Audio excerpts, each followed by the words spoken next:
not going to start just yet. I'm doing the intro. The intro is a big moon, vampire, Dark Ages in red / Session 0. So that's got like it's cool stuff. I work a lot on this. Yeah. If you guys get cold or whatnot, I'll turn the fan. Well, do me a favor, can you shut that door? Thank you very much. So what I'm going to do is I'm going to talk to the audience, yada yada yada, and then I'm going to introduce yourself. And I'm going to go starting with you. Do it. I'm going to go for it. Sorry, who? Me? I wasn't. No, Dia. Okay. Me? I wasn't looking. Ladies first. Oh no! Dangerous. But we're gonna do it step by step. Any questions? Take your time. Combat is very different from the directives, but this is fast, and your opponent has an option to dodge, so to get out of the way. So. Oh, I'm here. This is gonna be fun. Mostly, I'm talking these guys before it's streaming, but it's okay. Just to get you guys prepped. Yeah. Mostly, games like this are, we're used to menus and stuff, but this game is theater of the mind. I'll throw some pictures up in different scenarios and so. That's why you have the screen, and go from there. To give you an idea of where you guys are at. And everyone will know each other. I love doing different scenarios where everybody's broken up. It's great, but knowing each other, the first episode is 100% easier and better, story-wise.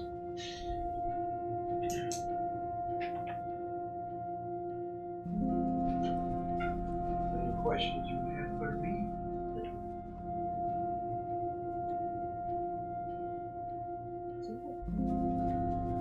I learn as I go. I'll learn as I go, at least.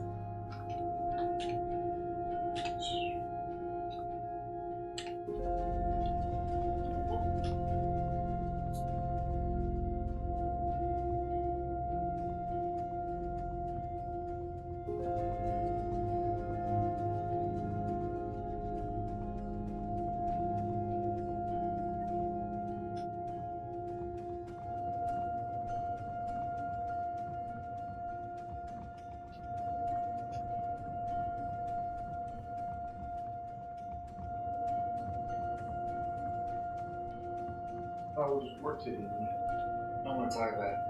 Right? It was not good. Really want to meet? No. Just so many issues. Yeah. Alright, we'll talk about it. We'll talk about this. Yeah, we'll talk about that. 30 minutes early to get here on time. It's not hard. No. Just watch it. Ask her.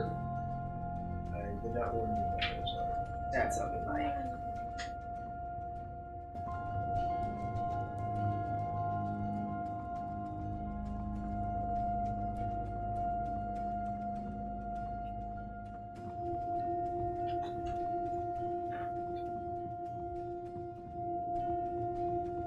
Now, since I'm switching from D&D to Vampire, I might change the algorithm a bit, so it's just a matter of time before everything will set in.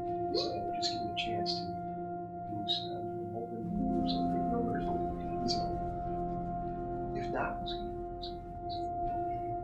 It's streaming, the way streaming works. So, all right, here we go. Hello, everyone. Welcome to Playerole. I'm Henry Knight. I am the GM for, or the storyteller for, Vampire the Masquerade: The Dark Ages. Tonight is Session 0. We are super pumped. I am super pumped, like you.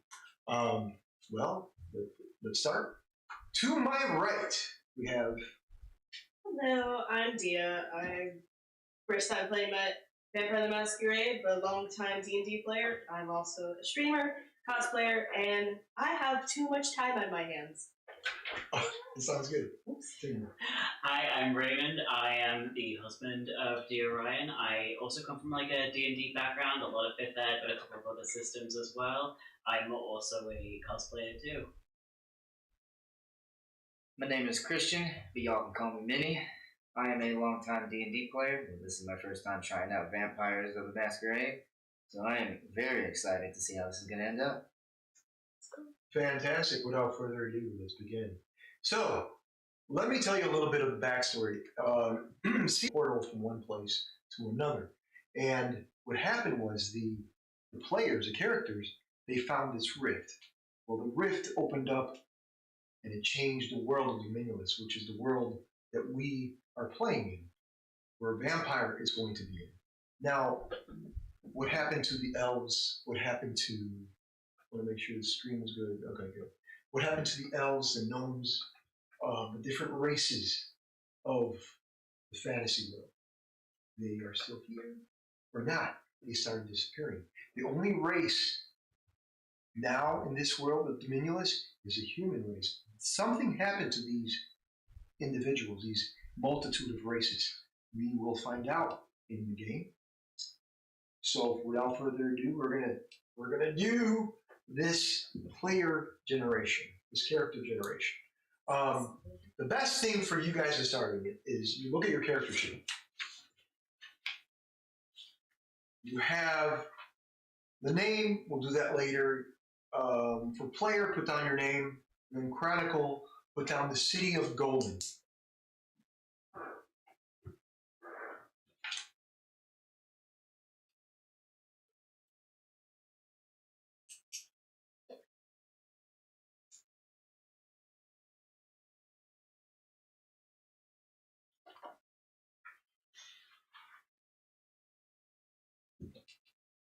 Okay, so at that point you have your nature and demeanor, and if you look at the entry, the paper I have there, you have your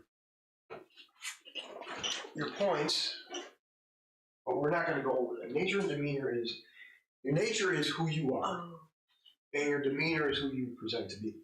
So I have the book here, and it has different nature and demeanors. I know what you... Save.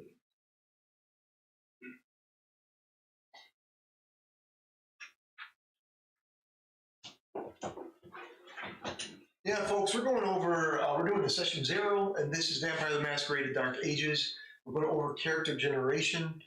We're going over nature and demeanor. Nature is who you truly are, and demeanor is what the other the NPCs see you as. A heavily emphasis on role playing.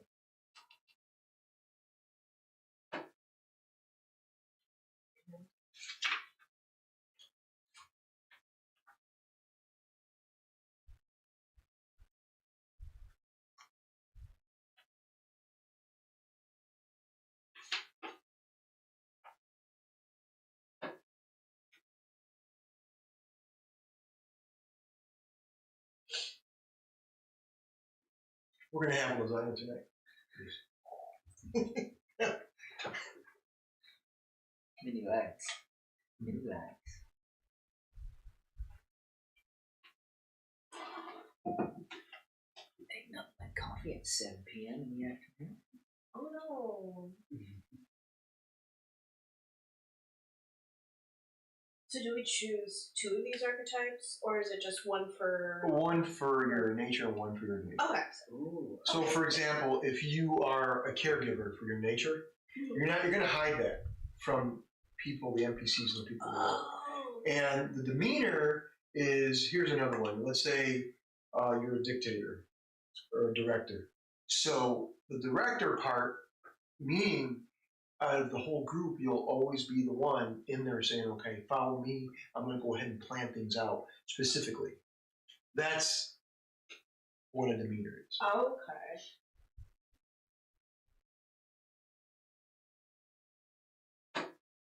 Did you pick your nature and demeanor? Yes. What'd you pick? Nature is survivor, demeanor is competitor. Survivor and competitor. That's awesome. Awesome. Survivor and competitor.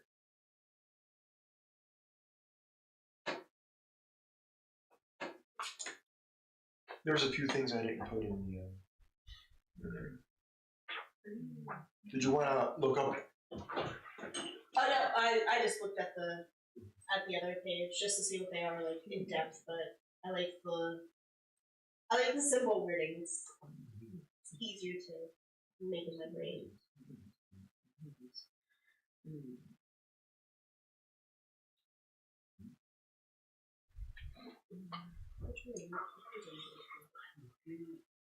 Survivor. For those of you who don't know what we're doing a session 0 for Vampire the Masquerade, the Dark Ages. And if you're looking here, you have your name, the player's name, the Chronicle, which is the city of Golan, the nature and demeanor, and then you have your concept, the clan, generation, and sire. So that's what we're working on right now, character generation wise.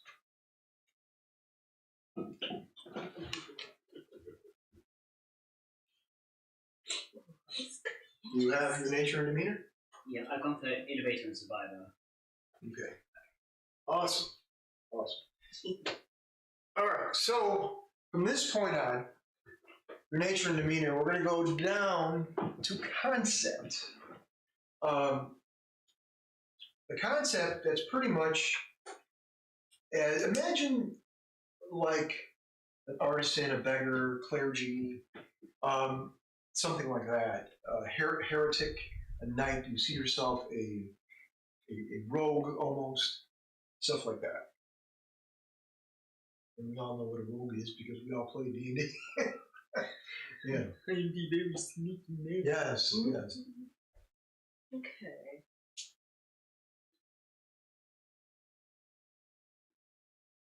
Did you guys pick your concepts? It's okay, there's no rush. I have chosen Wanderer. Wonder. Ooh, that one's fun.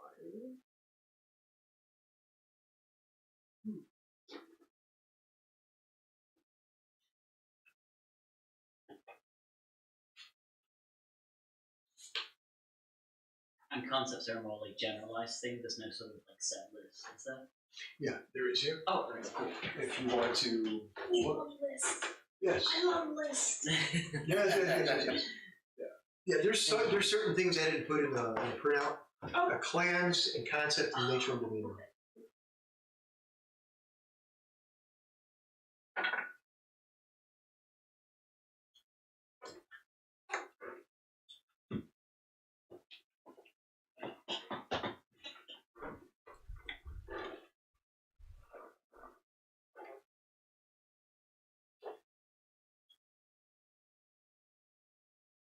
Oh, you guys took a picture? I took a picture of it so I can remember for later as well.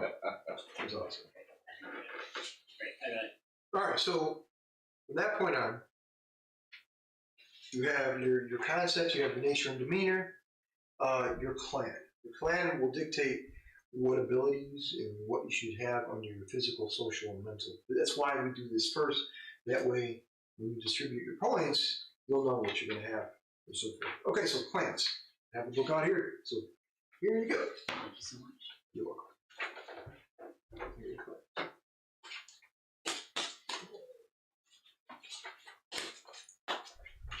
Make sure I spell this right.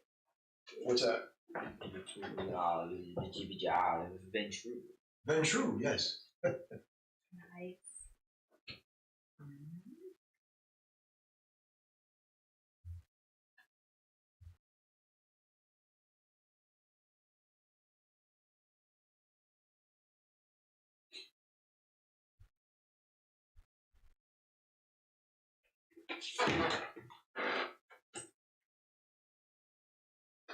Okay, 14 minutes on. I'm going to put a little music. Audience will be able to hear it. Fortunately, We have music in our heads, it's fine.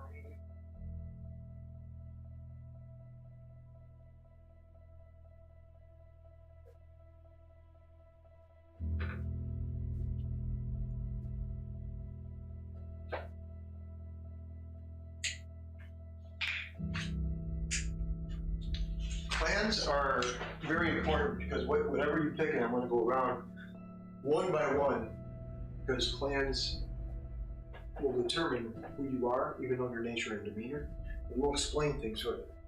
All right, Nathan, we'll start with you. What clan you should do? I picked Toreador. Okay, Toreador. Okay, you love art, stuff like that. Just remember that art, all that stuff, and we're gonna go to the Toreador clan. We're going to give you the ins and outs of that. Okay, so your background.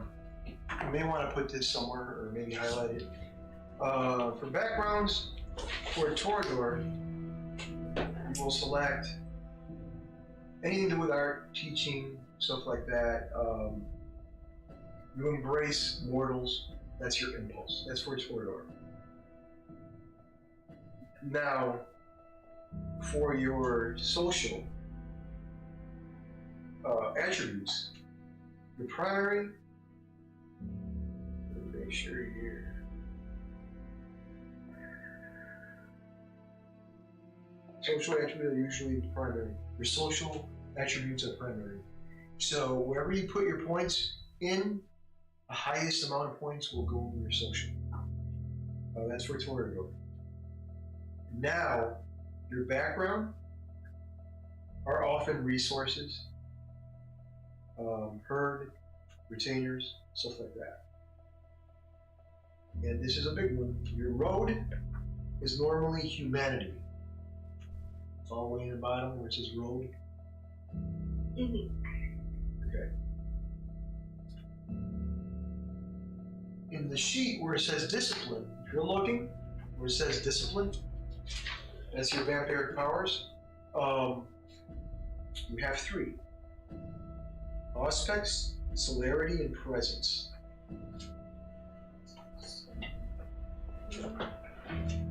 Oh, the discipline's here. Yes, it's in the beginning of the sheet. Okay. Okay, so this is presence. And it tells you what it is. Great that I did all this. Cool. Here's aspects. Aspect, presence, And celerity, right? Did I say celerity? Yeah. Yes. I know I have it here. It's a lot to do. Folks, watching, we're doing a character generation for Vampire the Dark Ages. We're going over disciplines, nature and demeanor, stuff like that. For those of you who do not know what it is, okay, celerity is speed. Okay, for some reason I don't have it printed up. Might have been on magic.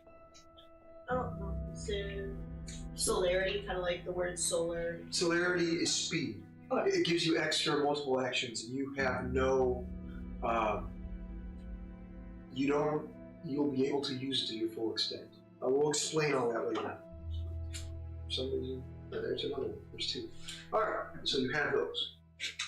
So now, before you put your points into them, we're going to move this aside because I know you're going to have them. Okay, now, after that, folks, your weakness is sensitivity to beautiful is also the greatest flaw. That is your weakness as your clan. Beauty, stuff like that. You guys, the clan Toreador is very, very organized. But they're always around art, stuff like that. Okay. That's it. So clan would be in the upper right-hand corner of your sheet. And for impulse, you said they were to embrace humanity? Yes. Okay. Now your road, it's on the bottom of the sheet, right above willpower, will be humanity.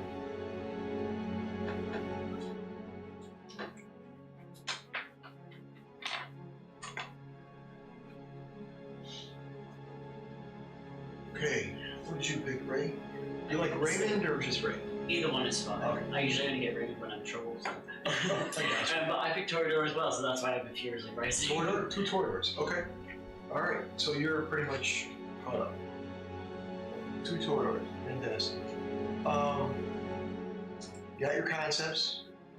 Then you have your clan, your generation. We'll go over that later in your sire. We'll leave that open because nobody's going to know who your sire is. Who made you? Okay, now, I'm going to look at your sheet here. Since you know do you know what to do? You already got it? What did you pick for?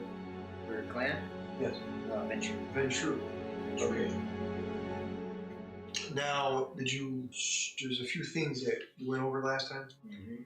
Okay, for your points, it's going to be under mental attributes, usually knowledge abilities. It's going to be flip-flop of what you want. Yeah. Just a bit. You could put 5 into them. Just a wee bit. Yes. All right, so your backgrounds would be resources for Ventrue, and influence would be the 2 main ones that you would pick.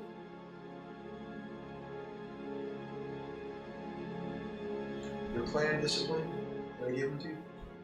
Well, no, not yet. Not yet. All right. Dominate, fortitude, and presence.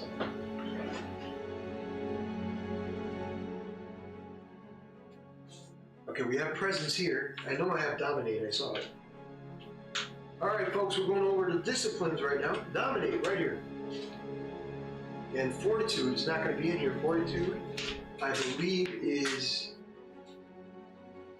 It's like strength. Mm-hmm.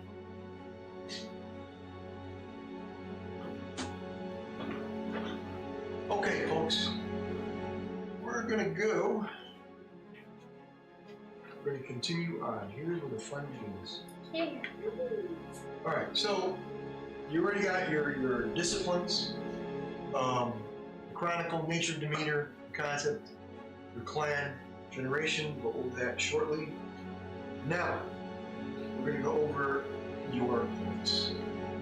Your attributes, like I told you, are 7, 5, 3, 7 for this category of physical, social, or mental. But each clan has a certain attribute that they are proficient in. So you have to do it that way.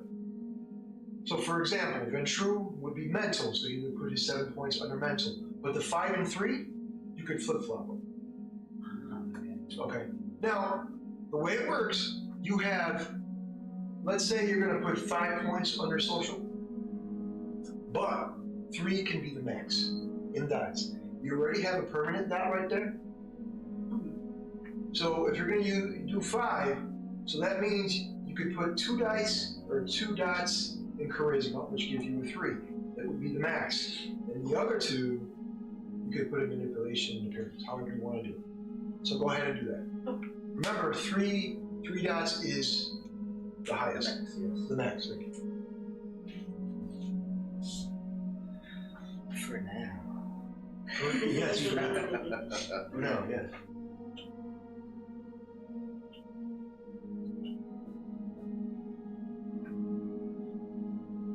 Those of you watching, we're doing a session 0, and as they're making their characters, what do you guys expect out of me as a storyteller? Shoot, we're going to start different now. We're going to start with Minnie, aka Christian. So what do you expect out of me as a storyteller? Ooh, what do I expect out of you? Let's see. The vibrant background of the atmosphere that we're about to delve into. Okay, so you want the background, you want the whole shebang.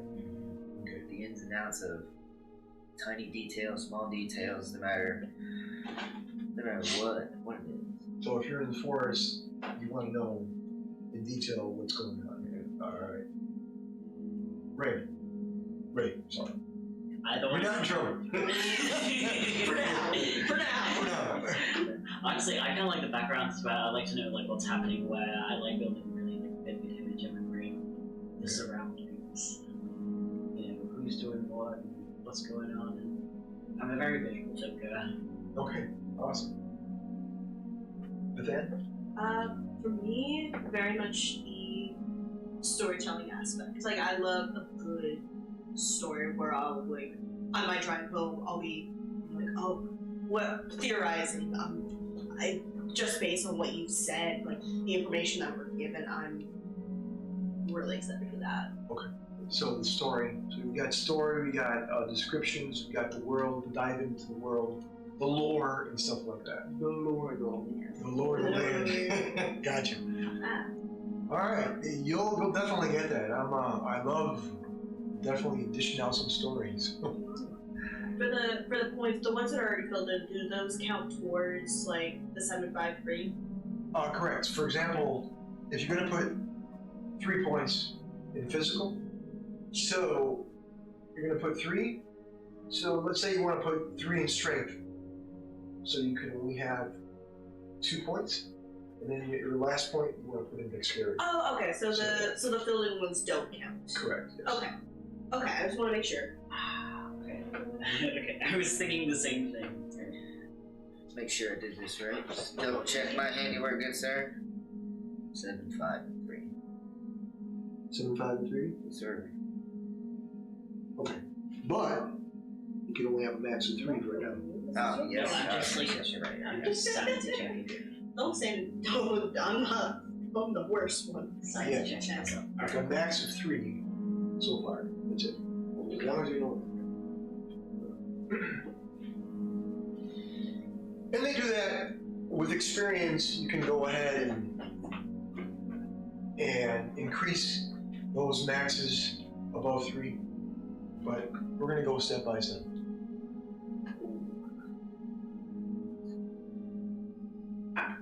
Alrighty, I made my decision. No, you know what? Don't roll your dice now, because this game has a tendency of rolling That bad luck? negative. Oh, well, if anybody's gonna be a negative Nancy, might as well be the ginger. I got you. Fix that up. You let me know when you're all done, and I'll just keep talking. So you guys want descriptions, the world, the lore, all that stuff, and I'll definitely do that. Now, the only thing that I expect out of you is, for example, if I'm doing a scene with the fan, just give her the spotlight.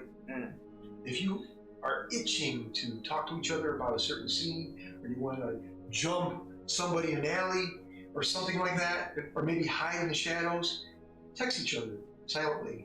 But don't do it where you jump in, because what happens is it disrupts the scene. In season 2, my guys did that a lot, and now I wanted to scratch my eyes out. but it's okay. We're all gamers. It comes out. We're having fun. So, those of you watching, just chimed in. We're doing a Vampire the Masquerade: The Dark Ages character creation. And no, there isn't an app you can use for this. It's all old school, piece of paper. I know an app, it's called By the Book. Yes. Let me know when you're all done. I am done. Okay, so with that, you have your next count. You're done with your attributes, not your abilities. Your abilities are important. I went ahead and printed out. It's here. Here, all the abilities, the attributes, and what they mean, because we're going some things that is not in D&D, like they should be in D&D, is Earth Wisdom, stuff like that. We have all the stuff in here. Take a look at that. And their definition, because that's important. Oh. Go learn the 5 Ds of dodge. Yes. Dodge. So you have your talent section, your skills and knowledge. Let me explain those. Your talent is, if you remember D&D, the most, everybody makes a perception. Perception is probably, the checks is the highest ever. You have your passive perception. Everybody knows what that is. In Vampire the Masquerade or Dark Ages, your perception mixed with your alertness is your look around. You're in a tavern, you see somebody in the shadows. That is that role. You take your attribute and you take your ability, mix them together, you roll your dice, and it gives you the outcome. The DC is standard DC for vampire would be a 6. Anything over a 6 is a success. Everything here is degrees of success. The more you get of 6s on a 10-sided die, the better off your chances are your successes. For example, if you're going to jump from one building to another, it would be a dex and an athletics roll. Dex and athletics. You all know that from D&D. But you're in a building, you're on top of a building, you're jumping from one building to another, and I'll give you, depending on if it's raining, if it's slippery, if it's muddy on the roof. So you're jumping from one roof to another. You roll dex. Let's say, for example, you can put it down. It's okay. Let's say your dex is 2 and your athletics is 2. You roll 4 dice, 4 10-sideds, and I give you a DC of 7 because the conditions are pretty bad. So let's say you get three successes, and 3 successes is a complete success. 4 is exceptional, and 5 is phenomenal. Well, that's the degree of successes. D&D also has that, but that's all I'm going to say. Degrees of success is very important in Vampire the Masquerade. So you're jumping from one rooftop to another. You use your dex and athletics. You get 3 successes. You're complete. You made it.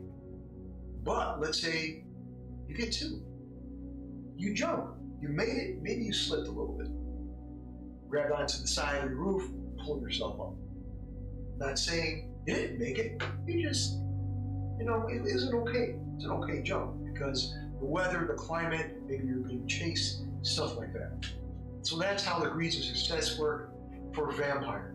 The more you get, better. Now, a 10 is awesome, like a 20 in D&D. A 1 is a botch. And we're going to talk about botches. There's 2 ways we can do this, and we all agree as a group. That's why we're doing session 0.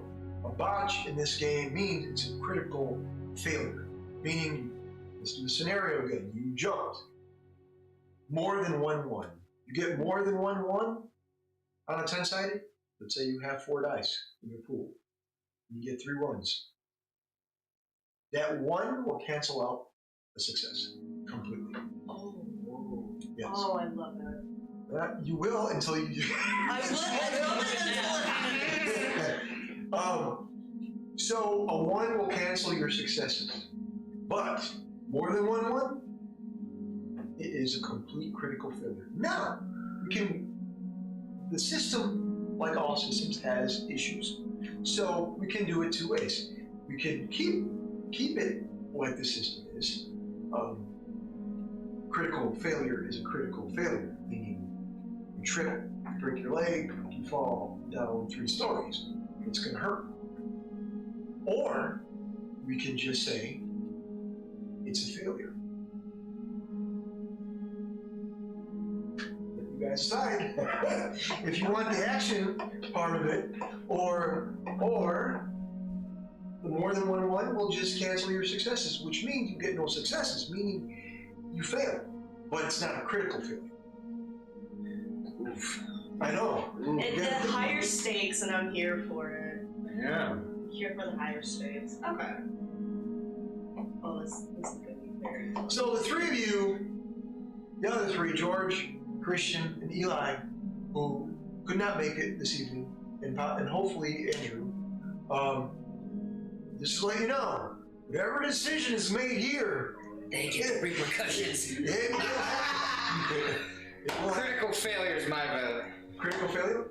Okay, Yeah. so we all know. So a botch, you get more than 1-1, it's a critical failure, which means something happened bad. No matter what you get, you're done. Now, let's say you have, same scenario, jump from one building to another, dex and athletics, you have 4 dice. You get 3 10s. And your success, your DC I gave you is 6, you get 3 10s. That's a critical success. You get to reroll those 10s. Yeah. You get to reroll those 10s. So now you reroll, and you're doing some amazing things. You jump from one building to another. You jump silently. The water, you can see it splash, but the people you're going to stealthily enter the roof through the top building in, you notice that they don't hear cooking or whatnot. They don't hear anything. That's a critical success. So. I like that.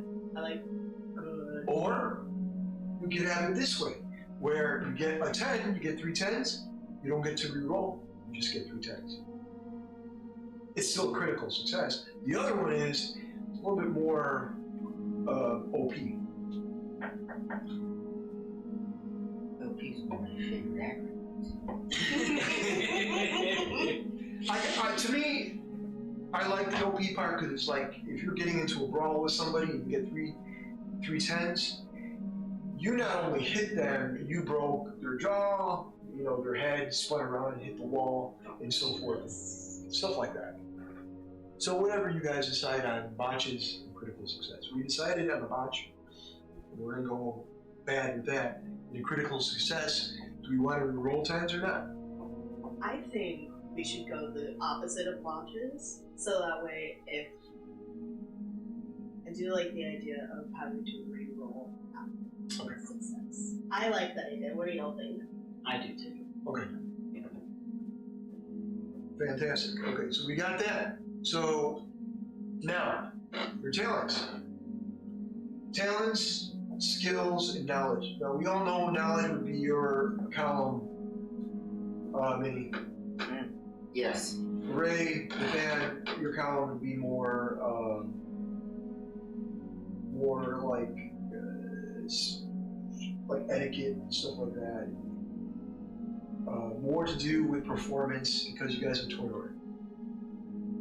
So you have 13, 9, and 5. So put your highest number under the column that pertains to your character and clan. So for the Toradors, it would be skills, and it would be 13 points in that section. Now, here you have no permanent dot. It's this is where it gets nasty. You get 3. You could put, let's say you want to put for Torador performance, you want a 3. That's it. 3 is the highest you could put in that section. Oh. And then 9 and 5, however you guys want to work it. Now remember, if you don't have anything, you'll always have 1 die.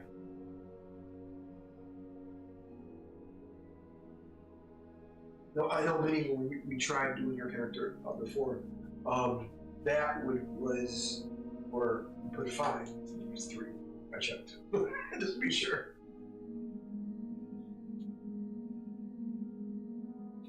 Give a little rough draft. Mm-hmm.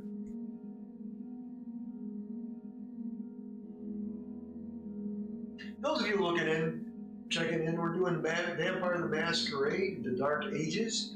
I'm going to show you the book, Vampire the Dark Ages. We are doing character generation. This is session 0.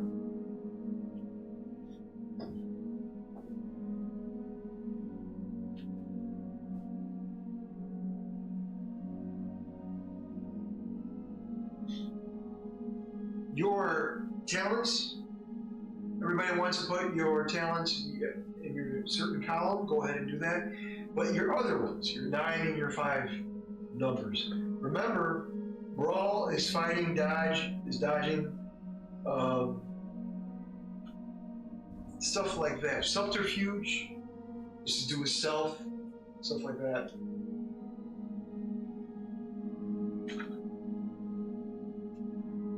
So just remember, however you want to do it, but remember, you will always get, I'm sorry, subterfuge is deceit, my bad.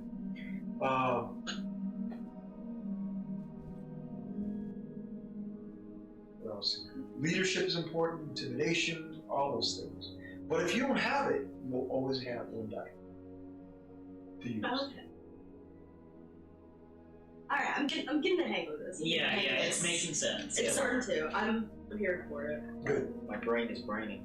Finally, something's Now, happening. under knowledge, the big one under knowledge is Hearth Wisdom, and that has to do with traditional folklore, knowledge, lore of werewolves, vampires, stuff like that. If you have a 3 in Hearth Wisdom, you're knowledgeable of those things. And occult has to do with the supernatural, magical abuse, practices, stuff like that.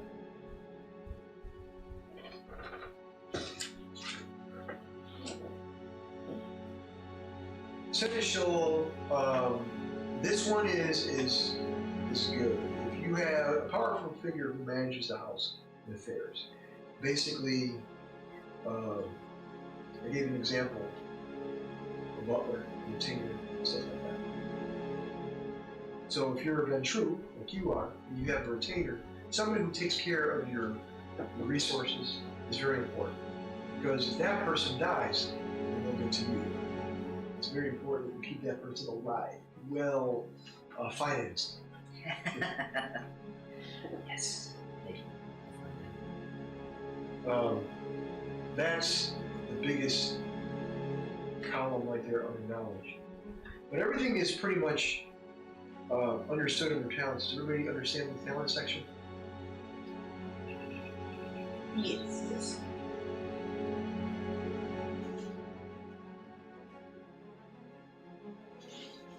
And of course, your skills, your etiquette, your comments, crafts, stuff like that. Performance, ride, stealth, and survival. Survival is a big deal because survival can be urban, can be the forest, can be your environment around you.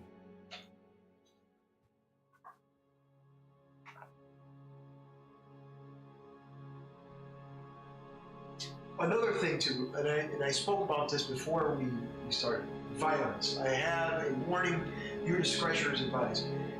Discretion is advised. This game is going to be violent. You have your D&D level where a sword hits somebody in the chest, they have armor, tink, that's it, the person's down, hit points at 0, done. This, I'm going to describe how you hit them, how that person's going down, and how bloody the scenario is. So that's how we're gonna get. I do not want any younger children watching this, but I'm a this, real boy. yes, I like that one. But that's what you're gonna get out of me. Violence-wise, you're gonna get a lot of that in this campaign.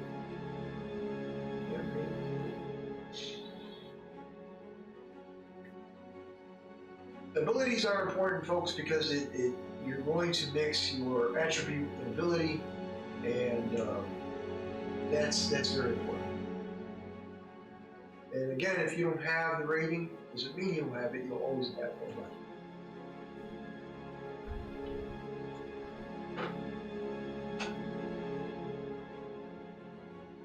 Folks that are chiming in, we are doing Vampire the Masquerade character Jen. And we are in the ability section, so we are moving along.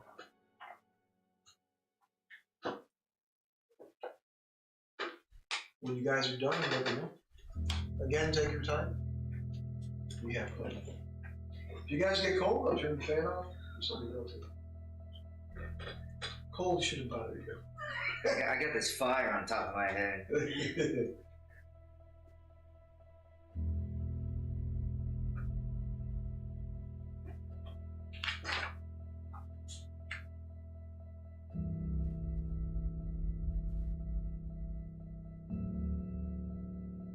There's going to be some optional things that give you more points back, and it's called merits and flaws. Merits is something positive for your character. Flaws, obviously, is bad. Here's an example. Vampire, they're called kindred. The kindred, normally, holy water, crosses, do not work, because you can be a good person. You can be a good vampire. You don't have to be evil. It's not that. We'll explain how it works later. But if you pick a flaw, let's say crosses or holy water, and you put 5 points in the holy water. Holy water will be your Kryptonite. yes, your kryptonite per se. It's bad. But we're gonna go over that later. Just to give you a little bit of a heads up. Okay, so we're done with abilities? Okay. Now we're gonna go in the lower half of the character sheet, advantages. This is the fun part. Before we do virtues and backgrounds, disciplines that pertains to your vampiric abilities for your vampire. Now, for those of you who have presence, I gave you a list on what they are. You have 4 points. Thank you. You have 4 points to distribute. Now, again, 3 is the highest you could have in a discipline. You can put 3 in aspects, 1 in presence, or you could put 1 in each. That's okay. Celerity is speed. Celerity is very advantageous. Do you need aspects too? Yes, thank you. Those are the levels.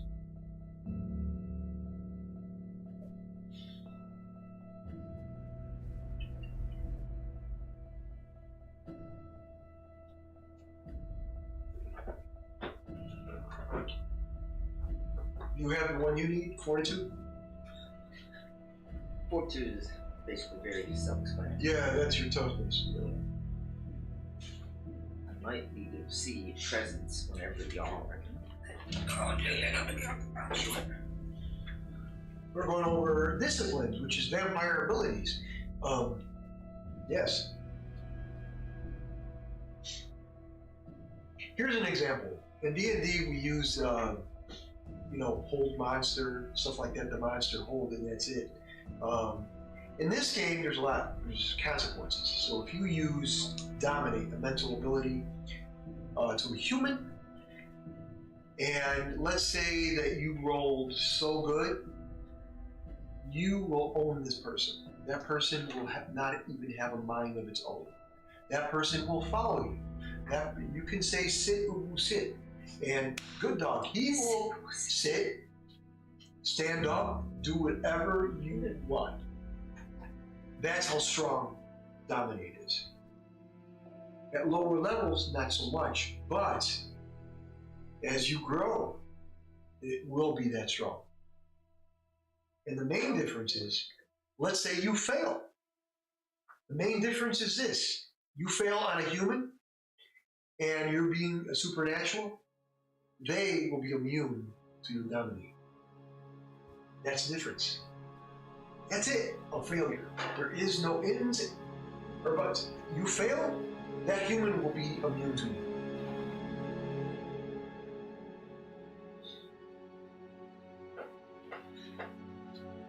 Okay, are we done? What do you got? Questions?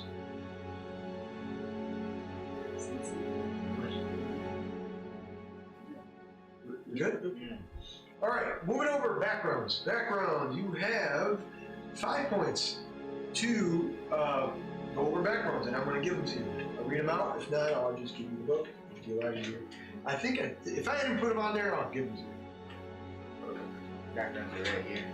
They're right there? Yeah. Okay, I got them on the sheet. Backside. All right. Backgrounds are right there. I know I didn't put disciplines in and a couple other things. Now, the way it works, let's say you have 3 in the resources. And here, the dots mean a lot. You want to buy some armor, light armor, for example. You have a 1 dot in resources, or 3 dots in resources. You have finance to do that, and money to do that. And everything here is shillings, so money-wise. What were the backgrounds for Tori Dorgan? Or more humanistic contacts, allies, stuff like that, resources.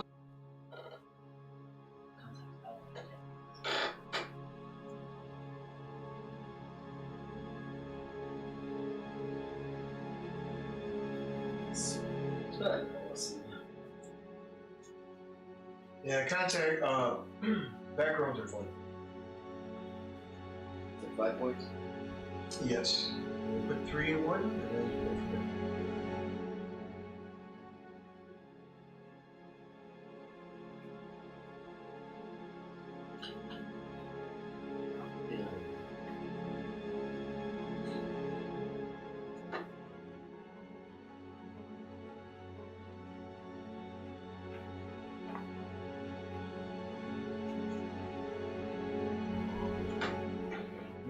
You all are done? What did you pick for your contact? I picked my contacts for contacts, allies, and retainers. Allies and retainers. Okay. What about you? Same thing? Yeah, contacts out for him. Yeah. Yeah. Same here. Alright, so let me give you the information here. What do you mean? How many points did you put in backgrounds? Contacts is 1 point, retainers is 1 point, allies is 3 points. Alright. Let's go with this down. Alright, you said contact was 1 point? Mm-hmm. Alright, 1 major contact. Let's see what you have. What else you got? Retainers is 1. Retainers is 1. That's very good. That's quite a good one. You have 1 retainer. What a retainer is, you have a person who looks over you. We'll do that on PC words. What else you got? That's it? 3 in allies. Very good. 3 allies, 1 of them quite influential. Write that down somewhere. Okay.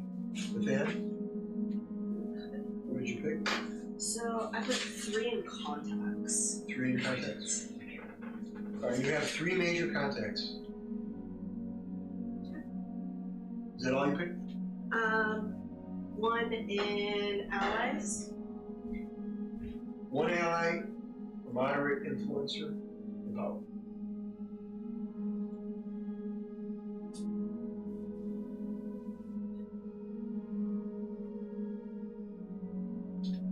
Alright, and then 1 in retainers. And again, retainer is a person who looks over you. What about you, Raven? The exact same. The exact same thing? That's fine. I'm getting ideas here. You said 1 of my allies is up there. How many allies at points did you put in? 3 allies, 1 of them is quite influential. Okay. Next up, we're done with backgrounds. Can we move on or no? You good? You understand what they are? Yep. Okay. Good. Disciplines. Okay, now you have your virtues all the way to the right. Going over virtues, folks. In virtue, as you can see, your conscience, your conviction is your inner sense, your right and wrong. Here's a big example of virtue. Let's say you're a vampire. You need to feed. Blood is your sustenance. So you are in town. You see a dark alley. You see a vagabond. You're going to have to feed or grab a rat. But you're hungry. I would make you roll self-control. If your self-control is low, your mind, your inner beast is going to go towards the human. Because human has its creme de la creme of blood. A rat is not going to give you enough. In fact, I have a chart where a rat will give you a half a blood point. It's not enough. A human has 10 blood points. And as you're feeding, and we'll go over that later, how that works, you can only take so much. But if you take more than 5, that human is going to go bye-bye. And now, you have a dead body. So, there's your consequences. Oh my goodness. Is that a dead body? Yes. So the way this works is this. your virtues, I believe your first two, you take your conscience and your self-control, you add them, and that will give you your road. Did I put that in there? I don't know if I did. Never did that. Your road, conscience plus self-control. Yeah, you did. Yes, I did. Gotcha.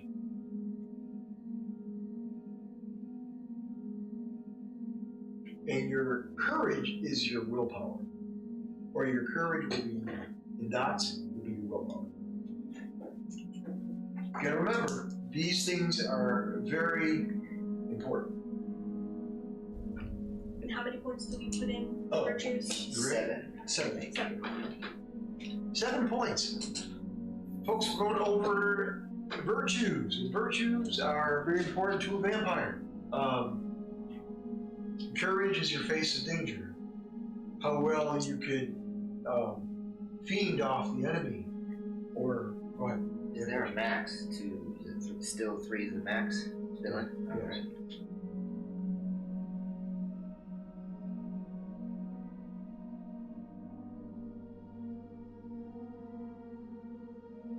But don't worry, those points, those will go up in experience and premium points. Yeah. Okay.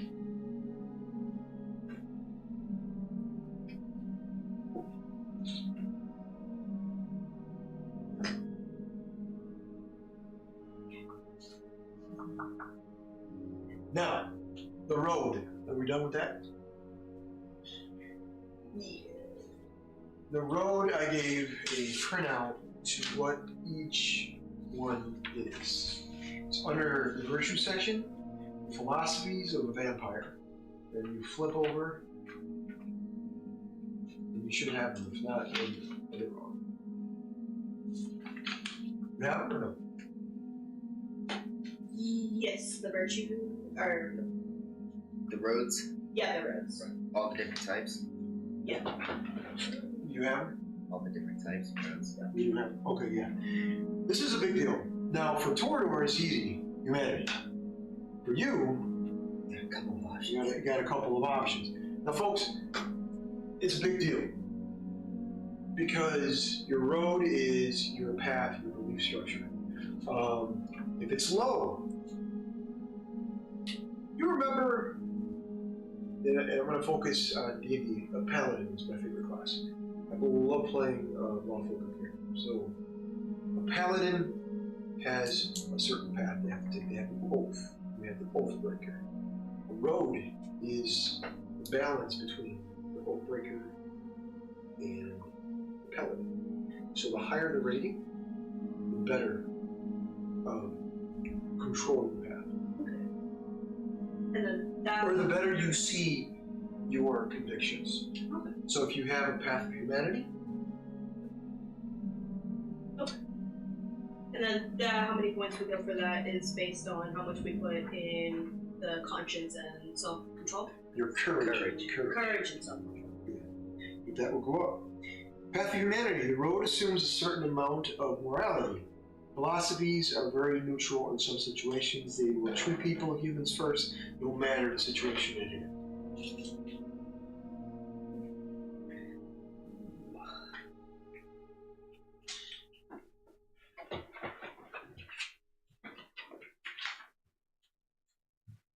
I think the way we're going, we might do a little scenario today, folks. Oh, I am excited.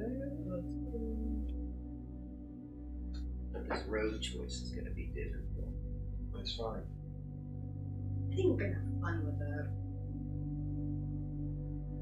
You know, I've been running games for a long time, and Vampire, no matter what system you use, the old or the new, or the older version of Vampire, the first edition, the second, that game, no one picks the Nosferatu. No one picks the Nosferatu. They're cool, but no one picks them.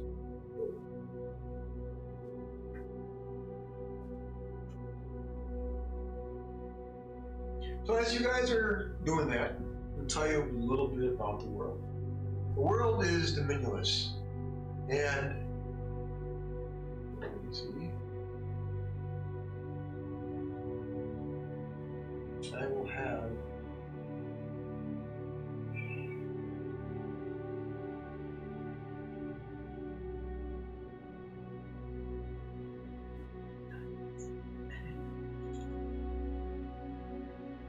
that is the city of Gold.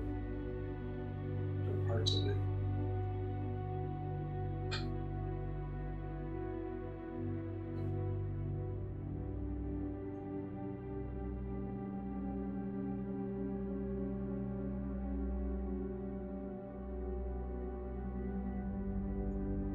That's it.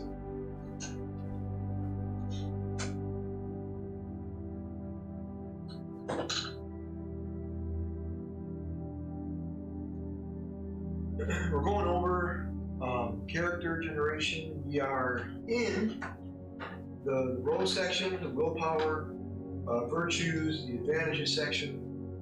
Pretty much the end of character generation. Almost. Did everybody get the road? Did you pick? What did you pick? Starting with you. Yes, Minnie. I'm going with Road of the Beast. Word of the Beast. Be careful with that one. Tell everyone what Road of the Beast is. Road of the Beast. Instinctive path more than anything else. Those who walk this road act like animals. So you have an instinct. So your first initial reaction would be fight. Okay. We're gonna have a fun campaign. Yeah, boy. What do you have for willpower?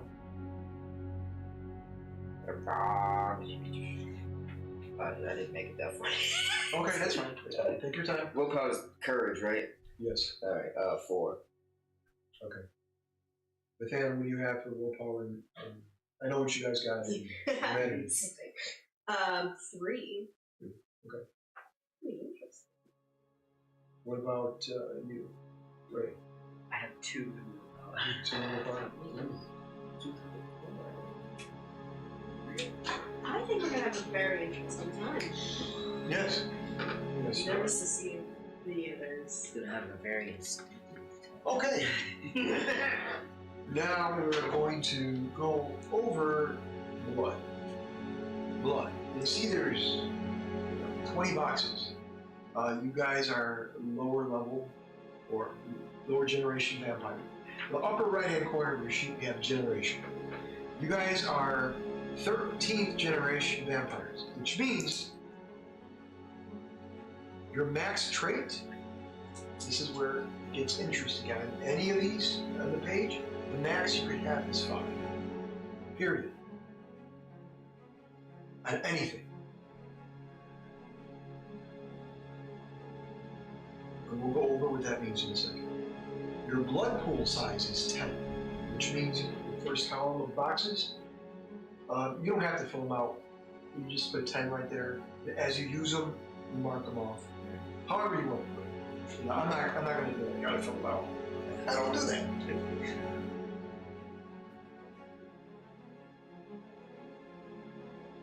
How blood works. A blood point can be used to give you an extra die. So, for example, if you need an attribute boost, and you're going to do a dex and brawl, you're going to fight someone, you're going to say, I'm going to use a blood point to give me that extra boost. Everybody follows that? A blood point can heal. Use 1 blood point. If somebody is hurt, you can heal.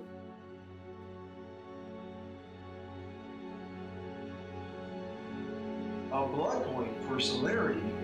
How many points did you put anything in celerity at all? No. Okay, well, I have Okay. in celerity, it gives you an extra action, but without difficulty. We'll go under how the game system works and how celerity will work. But when you use celerity, you use 1 blood point. Anytime you use your vampire abilities, you use 1 blood point.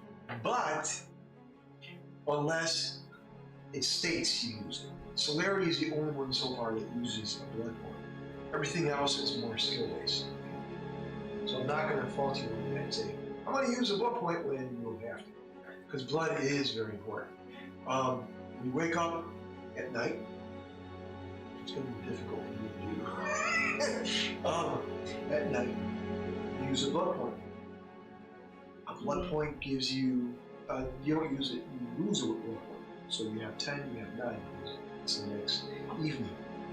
The way you lose blood point is by, well, combat. Someone scratches you, someone hurts you in any way. You don't blood loss of any kind.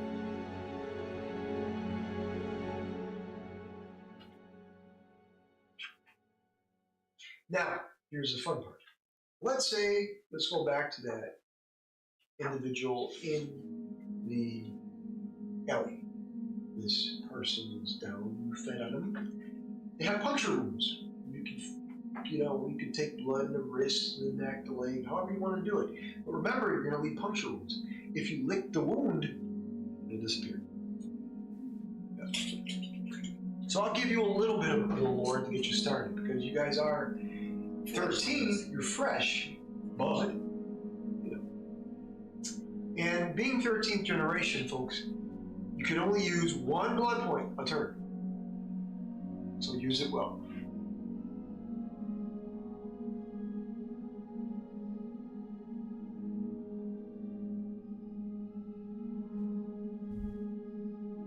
Now we're going to go into the combat section. This is where I have to get up. Alright, full smoke. Here. Alright, combat section.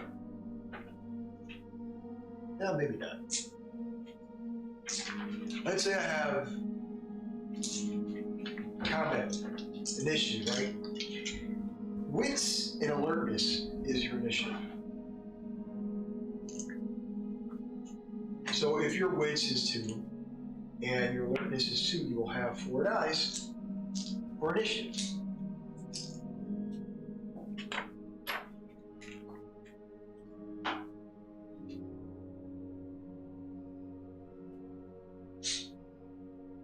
This is a narrative game. This is a theater of the mind game. Like I said, most of the pictures I'll have up where you guys are at, but everything else is all descriptions by me and so forth. That's initiative. Then you have, in the initiative, the DC number will always be 4 for initiative. It's not going to be an increase of DC because the order, no, the order DC number for initiative is always 4.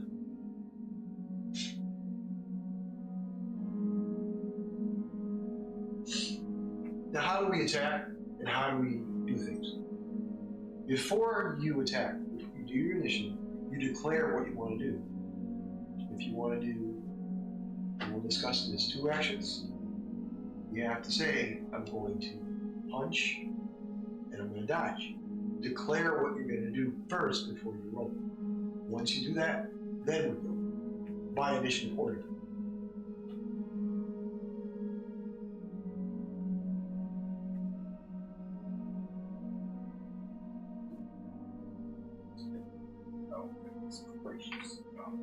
You good? Everybody follow so far? Oh, my bones. So, there are ways to attack. Your claws, your teeth, that will always be, in D&D we use bludgeoning damage, piercing damage, stuff like that. There is stuff like that, but we'll go over that a little bit later. Let's say you're gonna brawl, it would be dex and brawl. That would be your fisticuffs. That would be your kick, your punch, stuff like that. If you want to use a bow, use your dex and archery. But, depending on the size of the bow, in this game, your strength matters. Not in D&D where you're like, oh yeah, I'm strong. That's it. No, this, you reload. You start to pull the cord back. You do stuff like that. So, those are things you need to think about. your archery. But if you don't want to use a bow, you can go ahead and use your claws or your teeth. We'll go over damage and all that later. We're going over the basics of combat. You follow me so far on that? Yeah. And then you have your hand-to-hand, I said dex and brawl, your dex and archery, the dex and melee would be your swords. You have a dagger, you have a broadsword, you have a two-handed sword, whatever. Dex and melee. Now, the last part, I love this part, is dex and brawl. It's very important that you state what you're going to do. You're going to attack, you're going to use your sword, whatever, bow, whatever, and I'm going to dodge. If you don't say you're going to dodge, when we go into combat, you're going full out. You're not dodging. That's the difference. The opponent, your target, your enemy, whatever situation you guys get into, they have the option to dodge as well. But they have to make a willpower roll in order for them to dodge. And I have to get higher than your attack value. So if you roll dex and brawl and you get 3 successes to hit me and I'm your opponent, but I'm not going to tell you what I'm going to get. I got 2 successes. You roll 3. I rolled willpower because I want to dodge. I don't dodge. So you notice that I'm going to describe it. So you tried to punch him, and then you went ahead and swung hard, and you noticed that he tried to move out of the way, could not, and you still caught him in the jaw.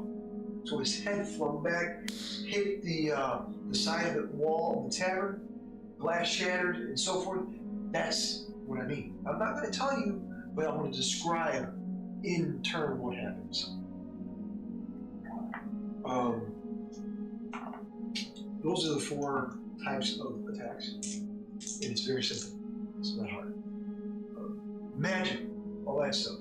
Magic is disciplines, your vampiric abilities. If you want to use, per se, your celerity, how that works. You use the blood point. You're going to say in combat. I want to use my discipline. I want to use multiple actions. Discipline and attack. So you want to attack and use your disciplines. So you're going to use celerity. You're going to blow a blood point. Your dex and brawl. I want to go show it one. All right. So what's your dex and brawl? I haven't got anything in brawl, but my dex. You always have one. Oh, all right. So I have 1. Yes. And then my dex, I have 3, including the. So 4. I give you a DC of 6, and let's say you use your blood point. It gives you an extra action. Okay. The way it works, now you have always 1 action, unless stated.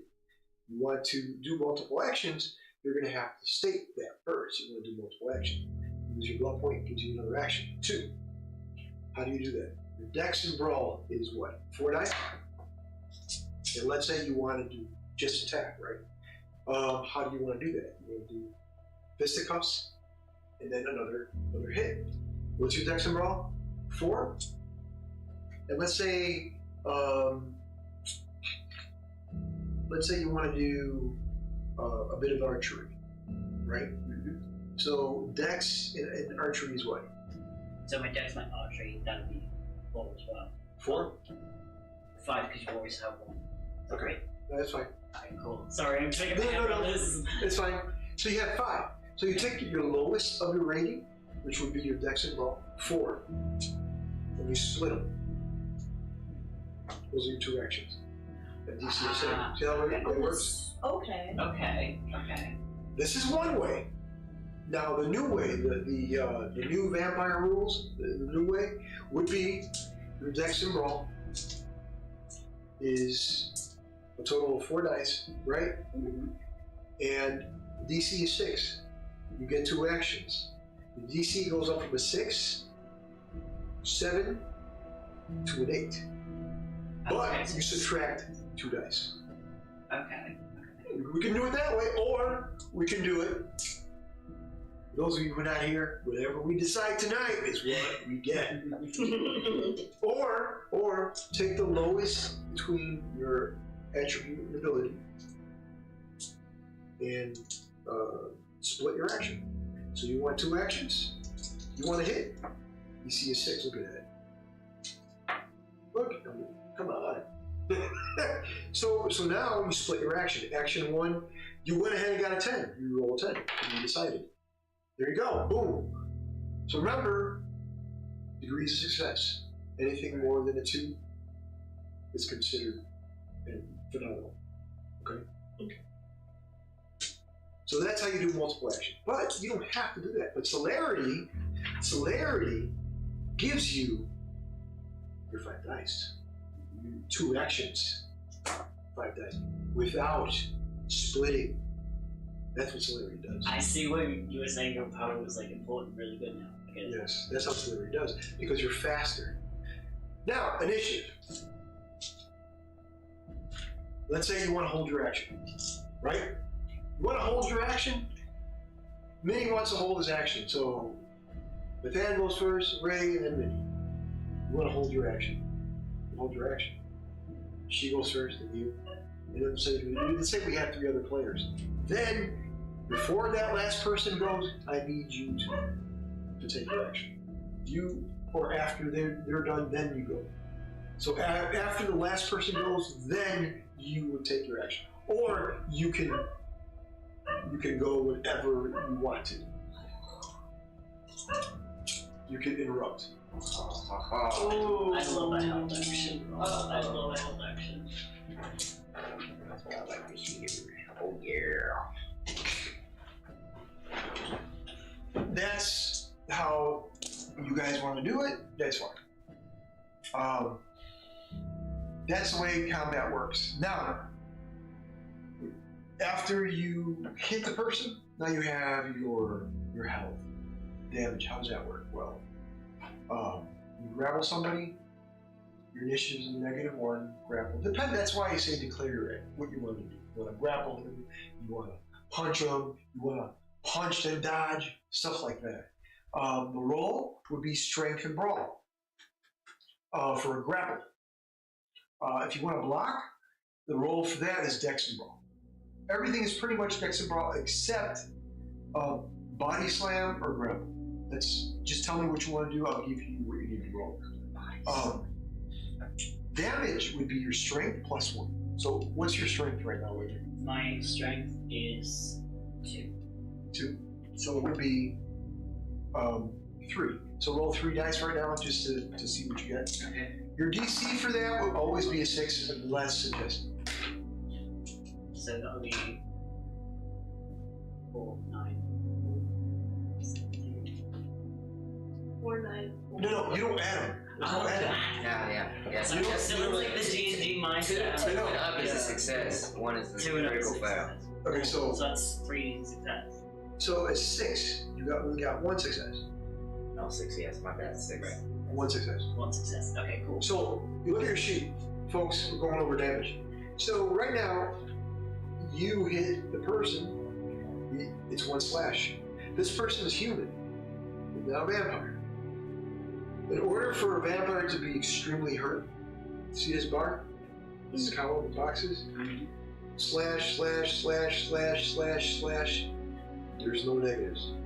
After that, you're going to get an X. There's lethal damage, there's aggravated damage, stuff like that. Only supernatural characters can damage somebody heavily. If that happens, you're going to put an X. And that's aggravated.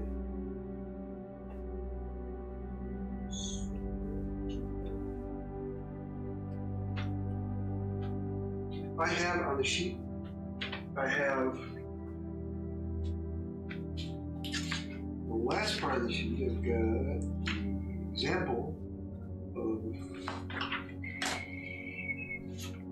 damage here as well. If not, I'm sorry, I didn't do good. Yeah, here we go. There's bashing, lethal, aggravated. There you go.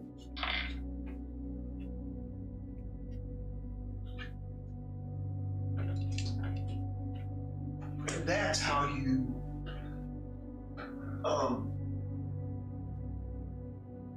well, we're rolling along. The second half will probably have a little bit of the story. So, all right. Let's go. All right, so that's the combat. That's the combat. Now, it sounds like it's easy until you guys get used to it. We're going to do an example of combat. With that being said, let's do a little bit of an example before we get into all this. Everything like freebie points. Let's do that. Yeah. We're not done. Freebie points. You have 15 freebie points to distribute to put points into your character. Now,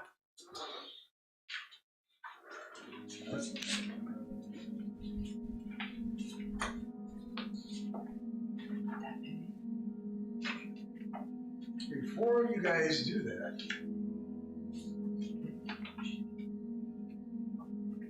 let me show you a chart here you guys can look at. This is optional. Freebie points is not optional, but after that you get merits and flaws. If you guys want to go that route, you can. You don't have to. It won't make you less powerful. It's just cool stuff. It'll make it interesting for me. All right, so now you have your. What have you? Oh no, it's fine. I'm staying. Okay, here is a cost for freebies. 5 per dot. So you have 15. So you roll 1 dot, 15 minus 5, that's what you have left over. Same thing for attribute, ability, and they get cheaper. But remember, you have a low willpower. I suggest that you bring that up. And a rogue too. And then you can even bring up your disciplines. Because after this, everything gets expensive.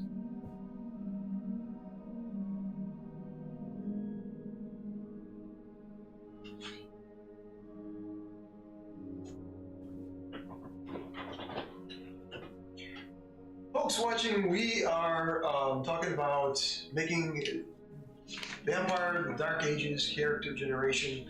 We are almost done with the character. We done a row of willpower, we've done a row of blood points, or virtues, all that stuff. Now we're going over freebie points, and then merits and flaws. Let's see how badly, or not, you pick merits and flaws? I'm going to pick some merits and flaws, yes. Okay. Make it interesting. Okay. You know what? I'll join you on them. Oh. Let's see how deadly you want to go. Let's go deadly. All right, so merits and flaws, folks. I have them all here. This book is old. Oh, beautiful. Yes, merits and flaws. But they have a lot of merits and a lot of flaws. All right, so you guys did your freebies? Now remember, here are freebies. Now your trait can go above 3. We have 4. Right, so Okay, so the freebie points can go into merits and flaws or that stuff. no, this is different. You have 7 points in merits and flaws. And I think I put an answer in there. Where's the merit and flaws? Right here. Yeah, so you can take up to 7 points in flaws. Yeah, 7 points in flaws. Trust me, you don't want anything more than that. Here's an example of a flaw. Cursed. Levels 1 through 5. You've been cursed by someone or something with a supernatural or magical power. At 1, if you pass on a secret that was told to you, your betrayal will later harm you in some way. That's 1 point. Let's do 5, just for an example. Every one of your accomplishments or achievements will eventually, inevitably, become soiled, fail in some way. So all your achievements, everything you've done, are doomed.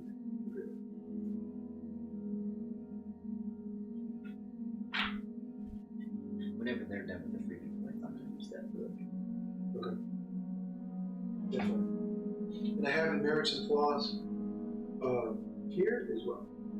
So, yes. when it comes to the amount of points you pointed to flaws, so say like just for example 6. Does that mean I get 6 for the merits? If I get 6 points flaws, 6 points merits? Everything's got to even out. Gotcha. Here's the thing. Blind. At 6 points, you automatically fail all dice rolls involving vision. You can't see. The world of color and light is lost.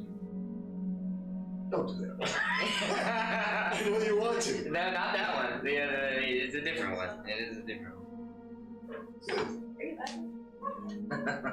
I'm mapping it out so I know what I'm looking at. Yeah. Again, there's no rush. If we don't get to do a scenario tonight, do not worry. As long as we get the character done, and the character done right.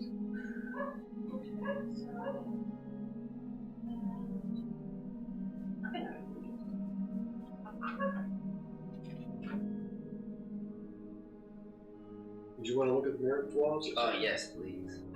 Yeah, do be very careful with that one. Yes.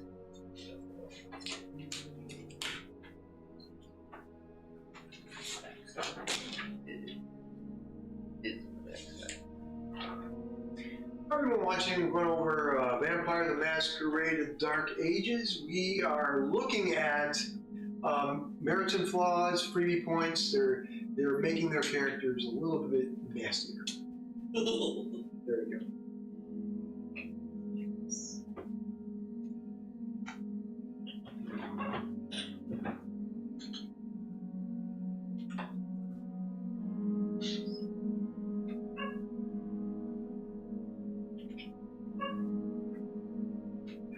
And that's my old dog, Nellie. She's old.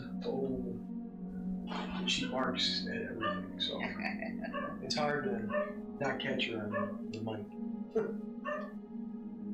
That's her just wanting to be a part of it. Yeah.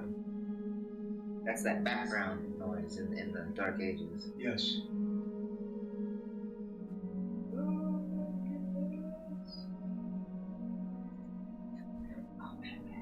You don't want to deal with blind, huh? Man. I won't do that to you. I'm definitely gonna pick this one.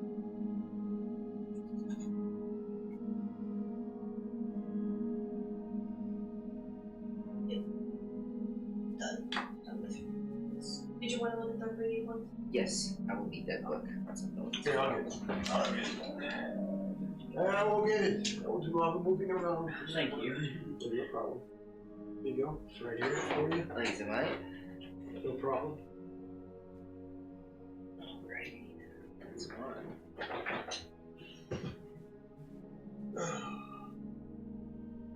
So much fun. Glad you are. Oh. No, I understand that.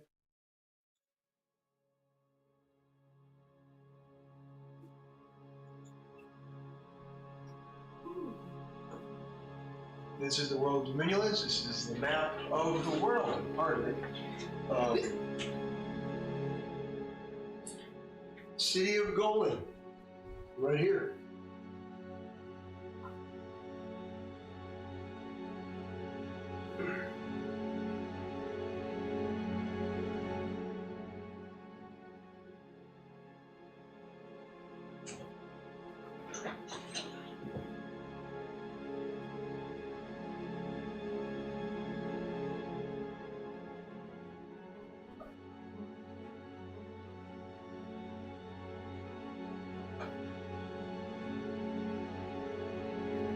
Are you guys done with your freebies? What did you increase? So I increase willpower, and then I reckon just one of the Oh, awesome. What about you? I increased my road willpower, took a point in politics and new discipline. Fantastic.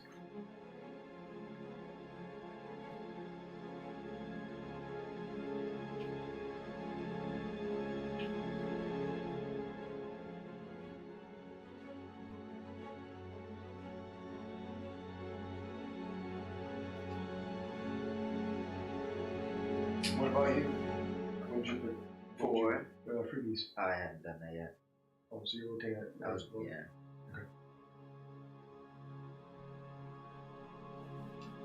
All right, folks. We're coming up on break time, so we're going to go ahead and do an intermission. We'll be back with character generation of Vampire the Masquerade: The Dark Ages. We're almost done with the character. We're doing the pivotal part of the character generation, and it's the crux of it. It's the merits and flaws. It's the freebie points, and after that, we might run a scenario. We'll see. Either way, we'll see you back in about 30 minutes. Stay with us. All right, guys. Intermission. Come on, Minnie. Intermission. All right, what you happened? Finish up there, brother. Here, we pause a minute. Oh, yeah, it's paused. If I take a do the types have to match for the cost, or can I do? Yes. Okay.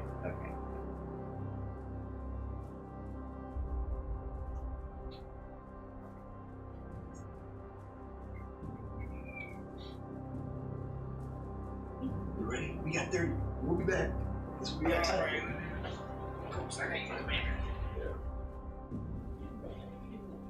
You guys enjoying yourself so far? Yes. Okay. Awesome. That's awesome.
Check the door. Lock the door. The door.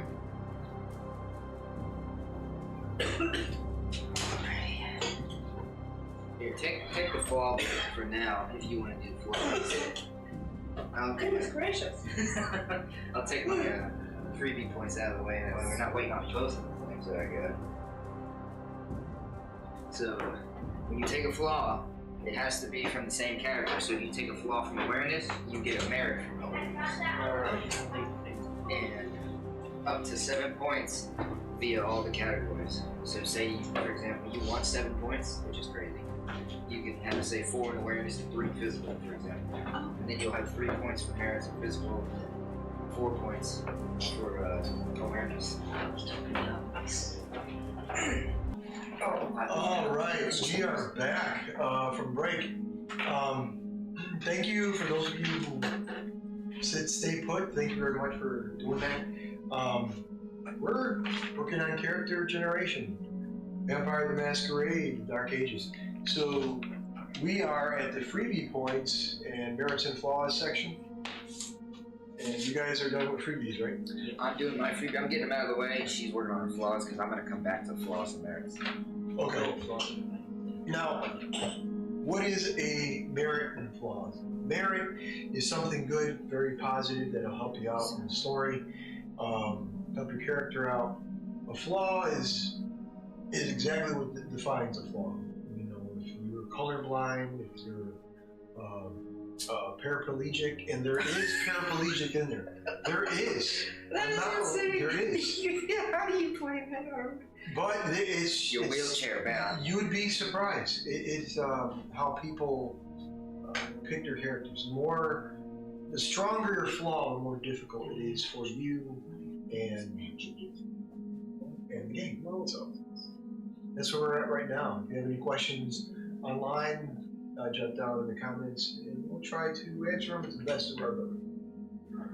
I usually drink zero products, but you know what? Having a regular Dr. Pepper for once is great. Just a regular.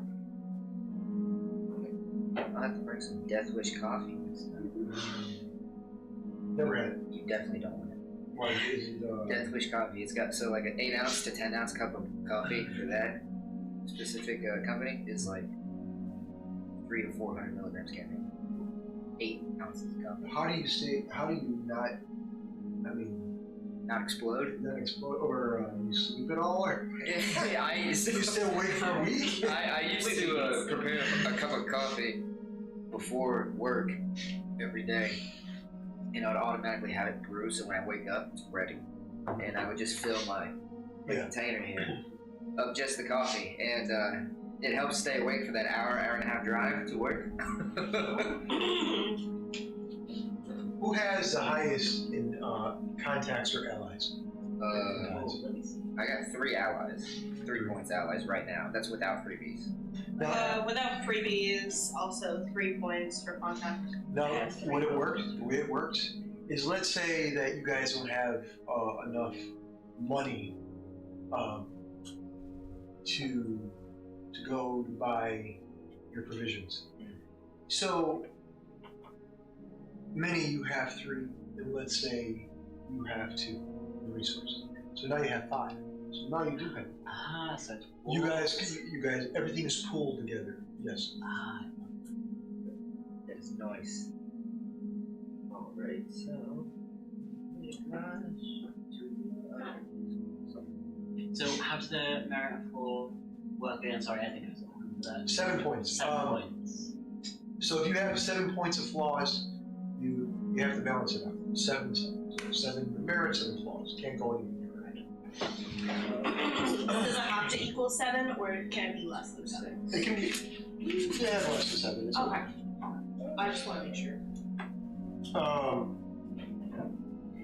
It's impossible for any character to spend more than 22 points. So just remember that. So 7 points in flaws.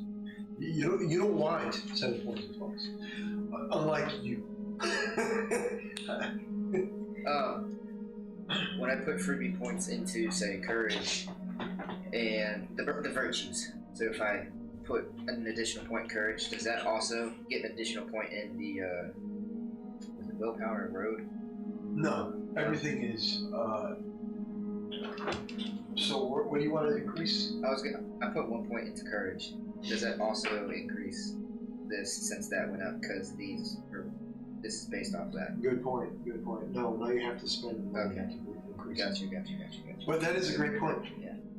Again, that's something in the system that they have overlooked, because your courage is your willpower, but they want you to use your points to bring that up instead of the rating, being that rating. Yeah.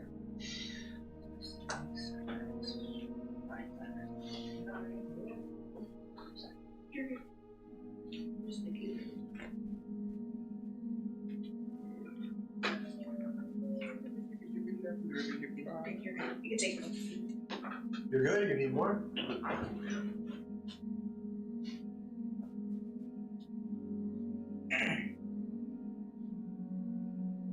Again, merits and flaws, guys, is optional because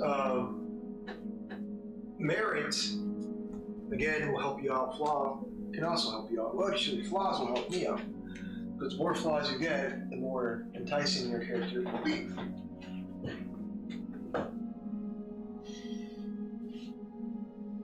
You could also create a flaw. So if you think of something that's out of the ordinary or something dangerous, you can do that. So I know the merit and flaw has to be from the same category, like psychological, mental, that stuff. And if you don't have added up to 7, can you choose another 2 from another category? Ooh, even better. You can. You can do that.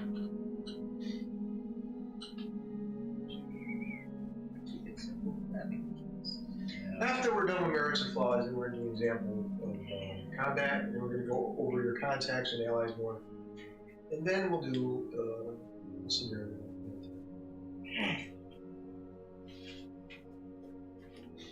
Hold on.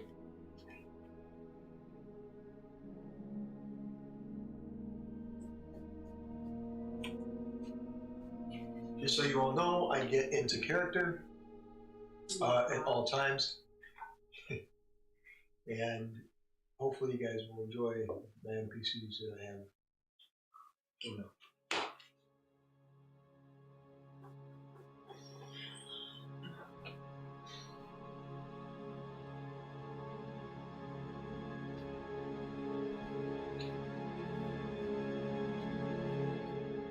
Backgrounds are a part of your characters, defines your character, it explores avenues that you may not even look at. Like, for example, your allies or your contacts.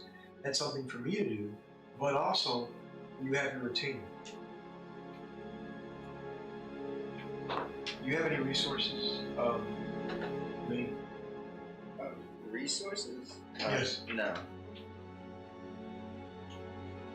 Your retainer. How do you want to do this with your retainer? Oh, good Lord. That's a great question. That is an amazing question.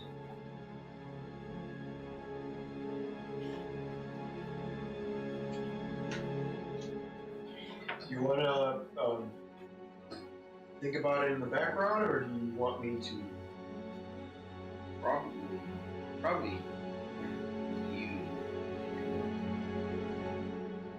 Your give me an idea or something. Your retainer is your best friend. He is 100% human, but since you are a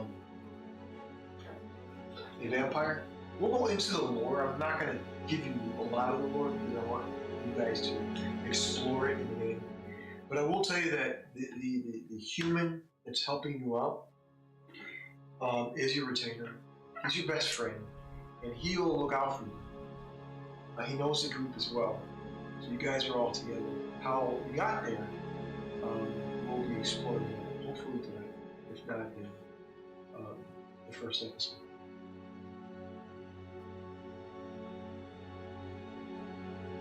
When someone embraced you, that's what they call changing into a vampire. the Inverness, because it's so personal. Unlike, I will tell you this because this is part of something that you definitely know. Even though you're 13th generation, you know this. To become a vampire, you gotta drain them of all their blood and then give your blood to that vampire. But you have to do it at 3 different times, 3 different places. And the timing has to be, the environment has to be perfect. You cannot just, I'm just going to create another. And Alright, I got my freebies. you're good? You're good? Yeah, freebies, right? Let me see. Oh, very good.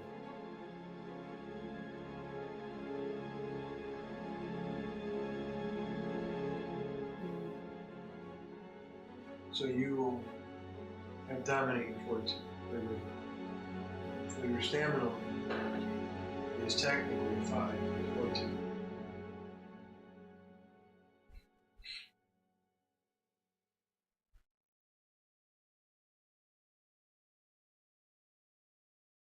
You have 10 levels.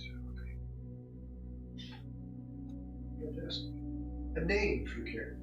Oh, this is gonna take so long. Name. Now, this world, I will tell you, Need the book. leave it open just in case.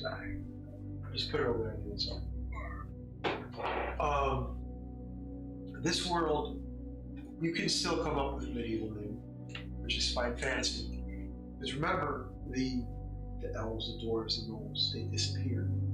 Don't know how, but they know that there's rifts in certain portions of the world of males.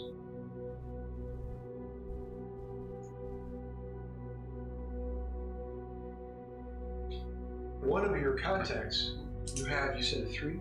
You have the highest? No, You do. I do with contacts as well. I have 3 too. So both of you. Alright, so technically you guys are all friends, so together you all know the mayor, the governor of the city of Gold. And he is not liked.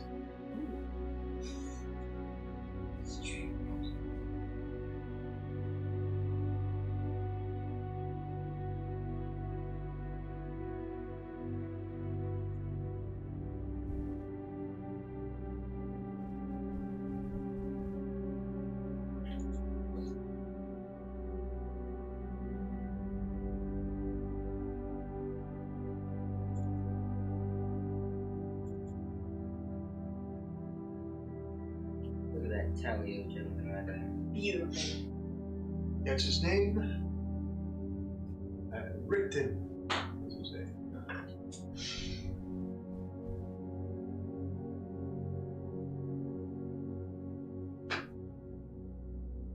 Stephen Rickton.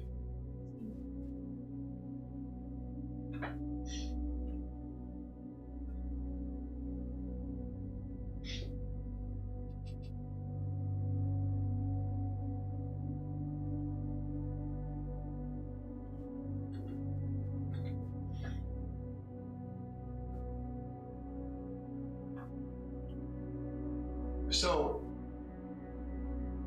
you have your merits, you got it all done? What'd you pick? I picked eidetic memory and higher purpose for merits, and then absent-minded and dark secret flaws.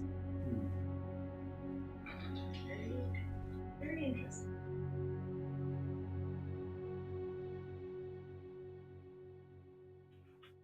Whatever your dark secret is, that's the point. Don't tell even the storyteller, because the NPC has to find that out. And if there's something that triggers it, then we'll roleplay it rather than rolling the die on it. What about you? What'd you get? So I have the excuse me, I'm not sure if I pronounce it right, but the eidetic memory as well. Dang it! I know. Stop! We need to stop choosing the same thing. And the code of honor for merit, and weak willed and nightmares for dwarves. You will. Not your flaws. Interesting. Uh-oh. I know. I know. I have a vision, and I need to stick with the vision, which is why I was mulling over so much. I know! That's why I said this. Alright, so your character sheet, the reason why I love this character sheet is the back of it, the second page, has your history, the moments of truth, goals and plots. All that stuff comes with the story. Whatever you see and write, you can put your notes down on here, however you see fit. Your age, your parent age, that comes with time. The time you died, all that stuff, when you find out the time you died. And your eyes, your race, your ethnicity, all that stuff, all in there. Your visuals, your character sketch, all that stuff, it's up to you. On the back of that, it has your allies, contacts, domains, herd, influence. Now, a herd is exactly what a herd is. When you become increasingly powerful as a kindred, a herd is the humans that you have to control under you. And you might have 10, you might have 15, stuff like that.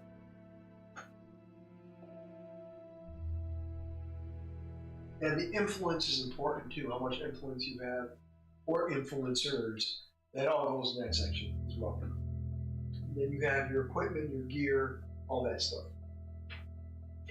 And there was another character sheet, was only one sheet, very minimal stuff on it. I printed this out. It's actually a lot better. So it has a lot. It's very beautiful. Discipline techniques, your name, your sources, your page, all that stuff. Rituals, merits and flaws, all that stuff you can put on your sheet.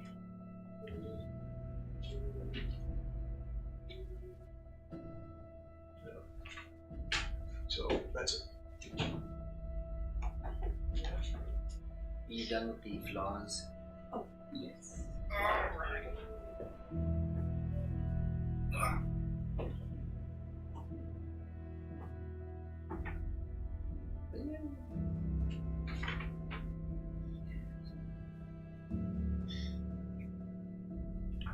We had one time where we were streaming and we had my dog just kept barking and barking and barking. Oh. So it's like, it happens. It happens, you know. You can't, you know, there's nothing you can do. So, Yeah.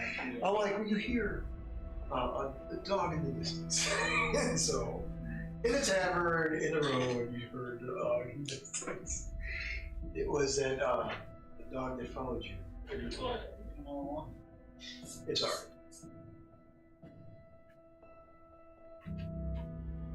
Diego, no. Yeah, when you adopted so many things. I threw a flying sword at you. Keep it. Okay. I Scooby-Dooed a bunch of bats at you. You're like, can I grab one and keep it? And I'm like, you know what? You can go high enough, sure. Now you guys have another every other, you said role play every other Saturday too? Oh, that's awesome. Yeah. How big is that group? It's 2, 4, about 6. 6? Six Oh, that's players. I've only just started that one as well. It's going to be fun and great. Good, that's awesome. I love that. I've done groups as small as 3 and groups as big as like 13. Really, that's good. Yes. So yeah, that's no idea. Over 6 and I have 13 people joined. Okay. It took an 8-hour session. Now, No.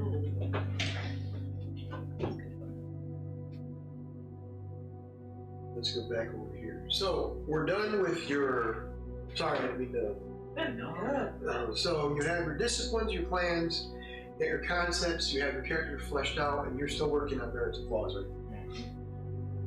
Again, merits and flaws are really, really cool to have.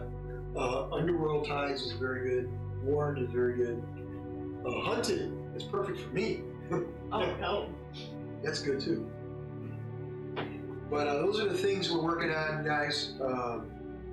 we're character creation in the process of everything. As far as the lore, I want to keep that under wraps because I'm going to surprise you guys and go from there. Because there's a lot of stuff that's really cool in this game.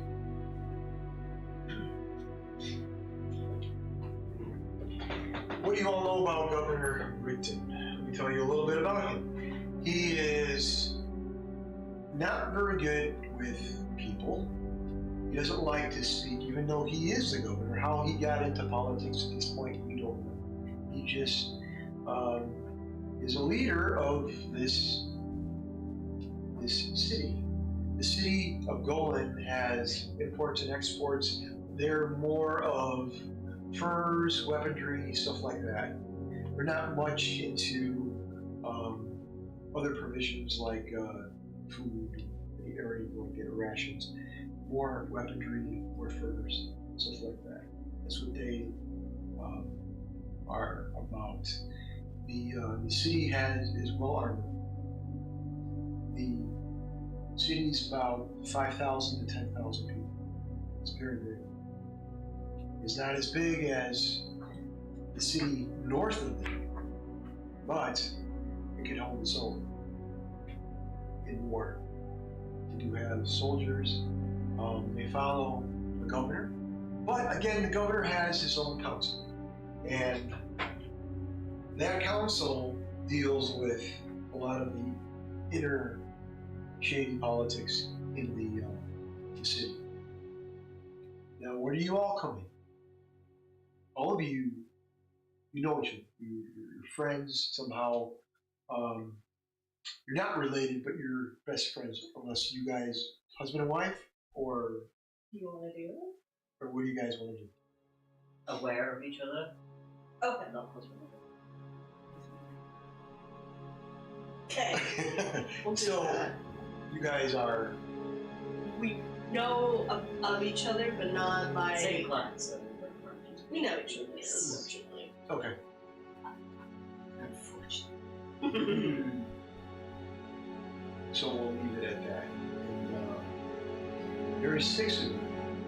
You were in the outskirts of town, getting ready to go to the main city of Golan. There were 6 of you. 3, you were entering this wagon, and this wagon is massive. Massive wooden wagon. The coachman doesn't say a word. His job is to take you from one location to another. It's pulled by 2 beautiful horses. We're going to start at that point before the wagon. You guys are introducing each other and so forth. You don't know who your sire is. And the sire is the one that embraced you, the one that created the kindred. You know that you're not called vampires, you're a kindred. Calling one a vampire is kind of a bad word. They don't like to be called vampires. A kindred. The organization that you know that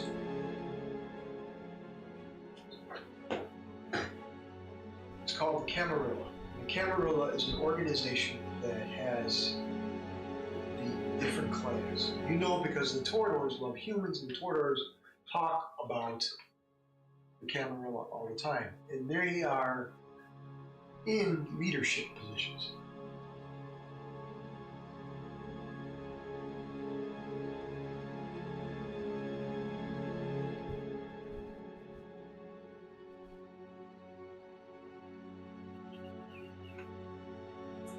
The Camarilla has its own commandments, per se.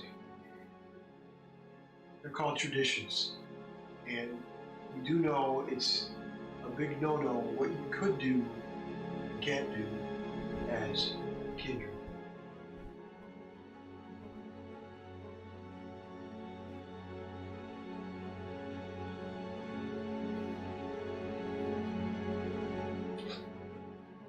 One of the major things that you're not sure of is the process of water itself.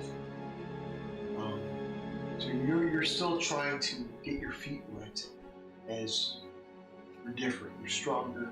Your senses are keen. You can smell better. I'm leaving this up to you. There's a flaw called mute. Do you not want me to take it? Because you said I can't be blind either. What is Can't speak. I don't speak at all? I don't. You only Try to. I want you to role play. I want you to role play.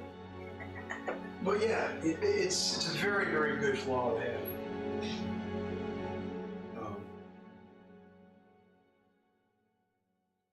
Your senses are keen. Everything around you is crisp. You're fast. You have presence. The way presence work, you walk into a room or whatever, and if you make the roll, people are going to notice you more than ever. And that's what Toreadors do. They're known for their beauty and their charismatic ways. So you walk into a room, they're going to notice who you are, regardless. So they are going to be in positions of leadership because they love humans. Now, it doesn't mean if a human gets out of hand that you can't deal with them. No. But you guys are getting your feet wet. You don't know 100% what to do, but you have somewhat of an idea. Now, you guys are going into the city of gold. The time that I'm going to describe is the time before you became a kindred. You guys have your provisions, your wagon, belongings, everything. There's 6 of you. The other 3, they just went into the wagon. We know them as, they haven't made their characters yet, but they will. They're part of the party. But now, the 3 of you are going to the city. You know there's good fortune in that city. Even though you know the governor is kind of an asshole, it doesn't matter. You guys know that there's money there, there's things to do, it will be good for you to go. And are you done with me? no, but There's no rush. There is no rush whatsoever. can't be the merit I wanted. Here you Can't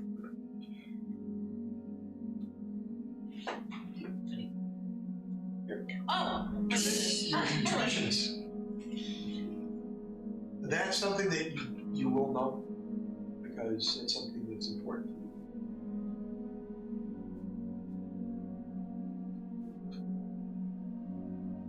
What about death? What does that do as a flaw? It says you can't hear sound and automatically fail any rolls that require hearing. You can't hear sound. That's it. I'm gonna write these down. Did you took a picture of it? I'm taking a picture of it as well. Okay. Better than There's one right there. I find it. Thank you.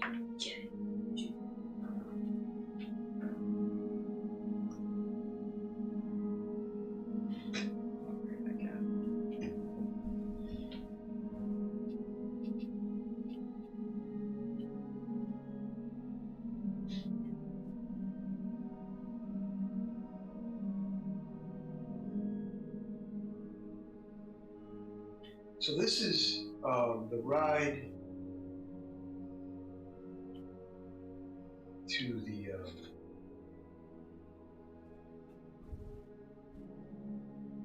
the city of gold.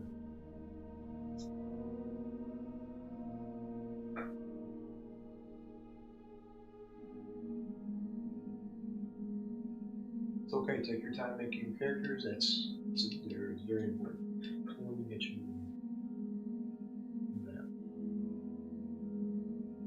Sorry, I didn't do that.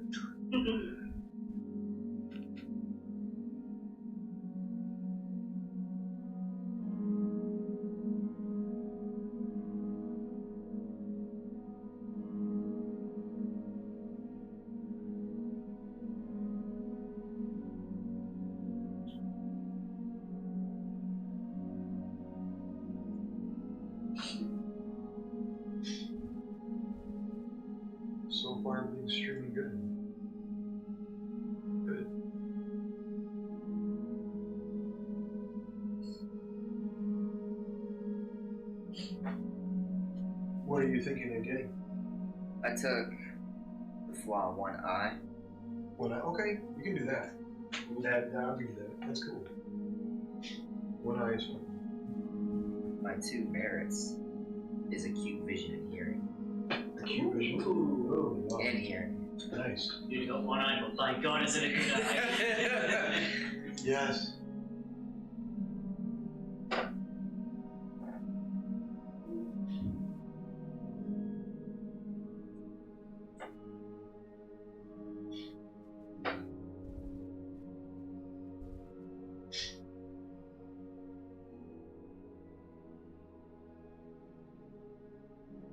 I do have a Discord that you guys can jump on and check out things with Vampire Masquerade.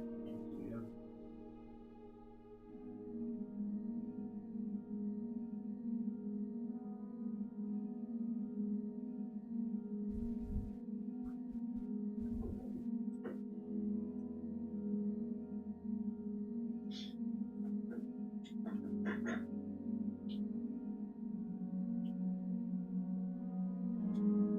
Do you have a name yet, Rick? Right? I do. Okay, what you got? Klaus. That's a good name. Klaus is a good name.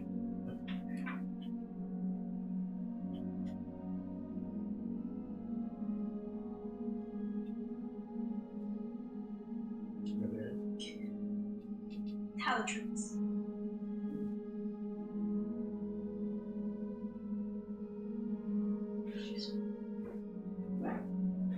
I was like, if we've both gone for Kate names, There should be an jump. Cloudress, right? Oh, Okay, I'm just saying Cloudress. Okay, I'm just making sure. Calatrix and Klaus. Calatrix. Calytrix. Oh, okay, gotcha.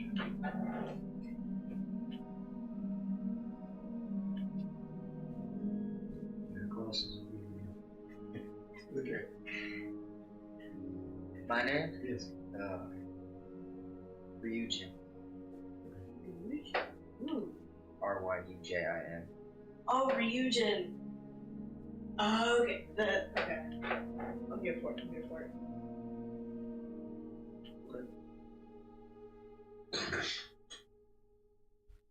Now, because of the rift, there is different languages, Japanese, German, stuff like that. The rift, part of the world that trickled in Dominulus, is this one, Earth, this planet, this beautiful planet that we live in. This realm, as I call it, trickled in Dominulus. Not everything, but just enough to change things. It's a much darker world because Dominulus was the Elven territory, there was the Goliath territory. There was different areas where it was just brush, it would be beautiful land and so forth. But this is a much darker tone. It's like a black cloud that just came over, just brushed everything. So that's what the rift did. Now, why did it do that? What's happening? That's something you guys are going to have to figure out later.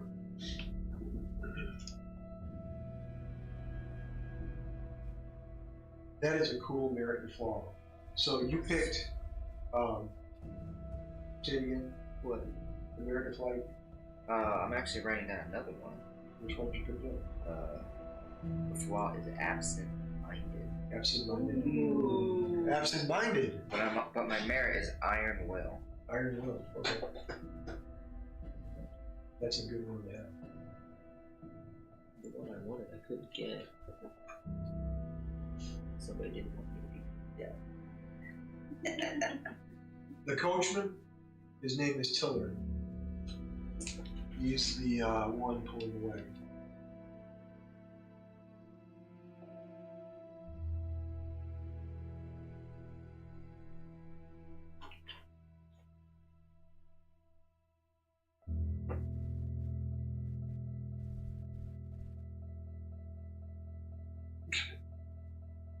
That's What do you found a weapon. You stutter uncontrollably when you try to describe what you have seen or heard.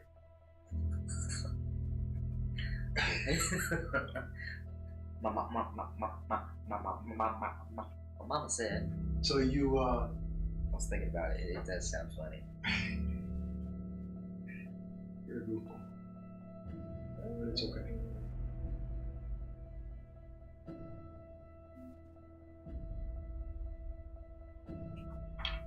Okay, you 2 health. That's good. Good. Good.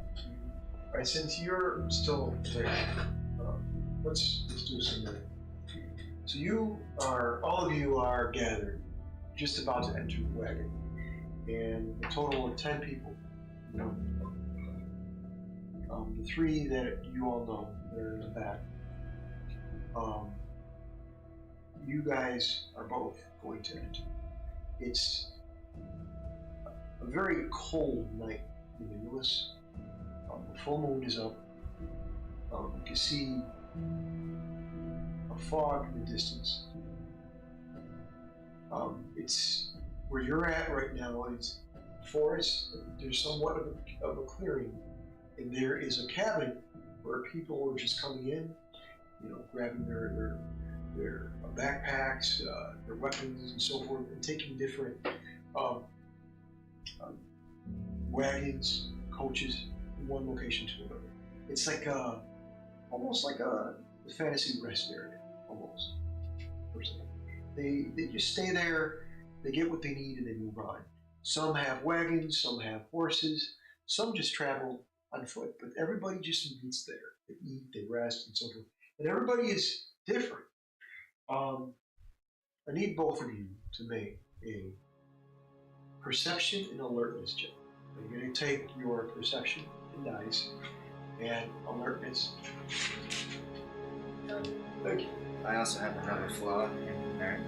I'm at 7 total. So I took Curse, level 1. Level 1? Okay. And Taint of Corruption. Taint of Corruption, okay. And my merit is Danger Sense. Danger Sense? Dice roll on my phone until I get my dice skipped over. I feel like it'd be a nice combination. Yes, it's a great kind. I'm gonna start wearing an eye patch over my bad eye. Okay. If I can find it. Alright. You said Perception and perception. alertness. Am I doing this too? What? Yeah, why don't everybody do that? What? Now, this small scenario is a little bit of a background for their characters, so everybody knows watching. I need one more dice. Or die. I have 7 total.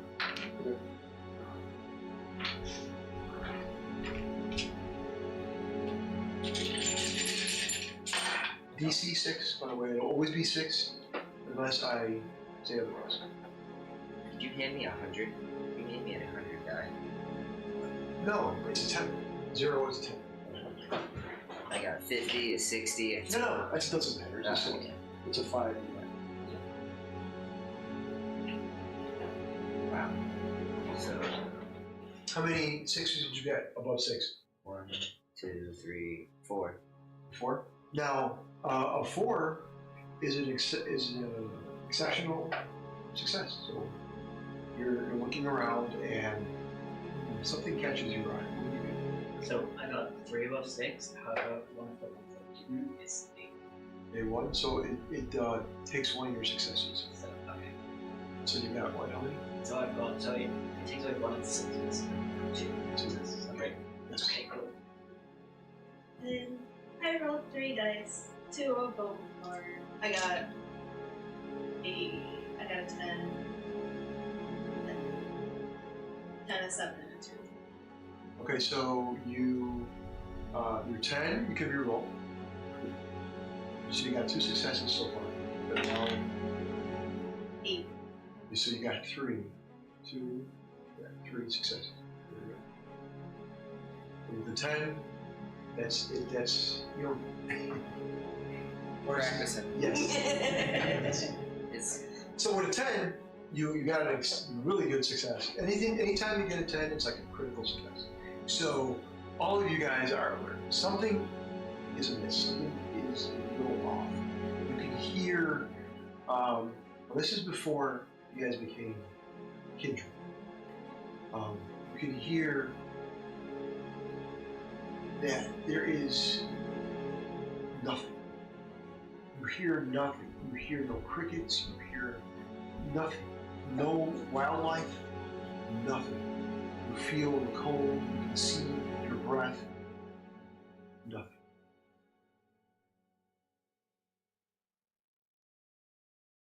It's too quiet. Don't like that. It's a bit nippy out here.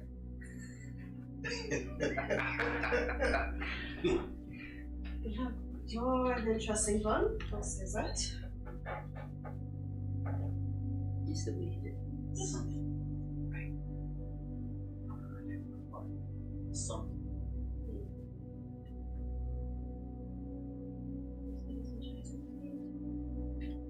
You see the coachman, Tiller, who has a big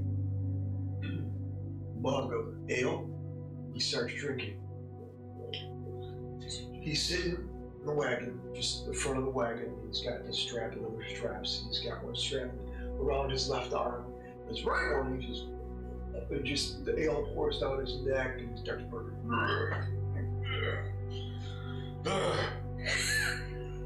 That's a champ right there, if I've seen one.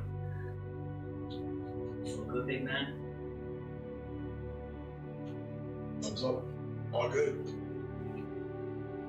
Now as more riders start entering walking into the wagon, slowly, the wagon looks, it's not ornate, it's not expensive, it's just a wagon. But it's, the wood itself, it's pretty strong. Especially carrying Tiller. He's pretty big. He's about 6.5 feet tall. And he wears leather belts, straps around his shoulders, and he's got a bushy brown beard. He's got jet black eyes, and he's a drinker. Behind him, normally, there's something, usually he has his backpack or his clothes. No, he's got a barrel of ale next to him. Yes. And he's got a section where the ale is a spout. He can just go ahead and just put his mug underneath it. It'll fill right back up and he'll drink. That's one to do. That's one way to do it. That's the only way to do it. Big night. Big night. Yeah, big night. The city of Golan. And he starts to drink a little bit. Are you sure you're going to be okay to drive tonight? Everything's fine. The path is fine. Isn't that right, Gerald? And he puts his hand, smacks his horse, and the horse like jumps up a little bit. Good horses we have. I'm gonna hold up my arm and, like, out from the sleeve, pokes a little, like, snake head out, and just like, you're hearing this? Is it the fruit? Don't stare. Staring is rude. Everything is silent, and as you guys are talking, do you guys get in the wagon, or do you guys stay outside slowly talking? I'm in the wagon.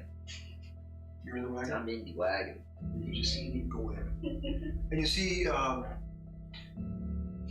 3 individuals that you hold in the back, and then the 3 of you, but you guys have not gone in yet. You see in the corner, you see 2 other individuals, and these 2 are wearing complete black. They have the cloaks over their heads, and they're kind of looking down. I'm ahead of the way. I'll give them, like, a quick glance, and then kind of back into the wagon. Just like a slow kind of back in. Just keeping my eyes on them. Good. As you guys go in, Tiller kind of looks back and goes, "You ready?" And he's like, and the horses take off. Within 10 minutes or so, everything starts to sway inside. It's not very comfortable. It starts to jump up and down. You have your backpacks and stuff. We'll discuss all that stuff later. Provisions, money, and so forth. Resources. Anyone have resources? Depict any resources? It's that background. It's in your background.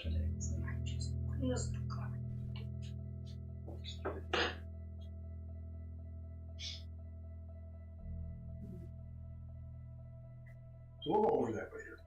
So as you can feel that the ride is pretty harsh. You can feel that it's not comfortable. Within 30 minutes or so, you know that you're a couple hours out of where the station was, this cabin was. You notice that it starts to rain.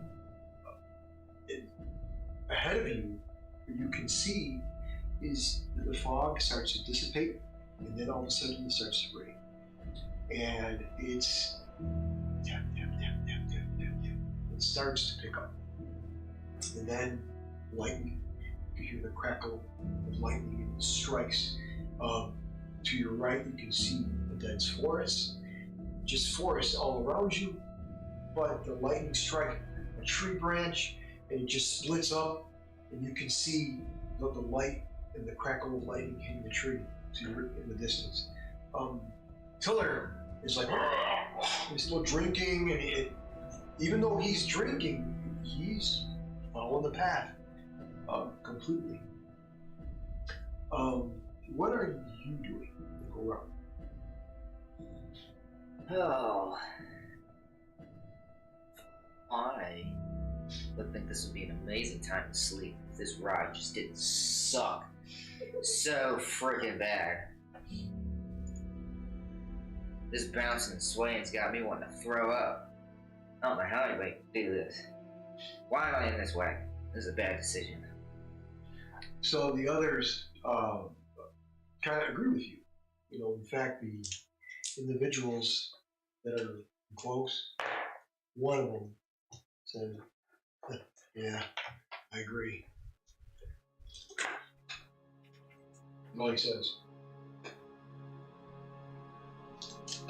make a wits and empathy. Empathy? Yeah.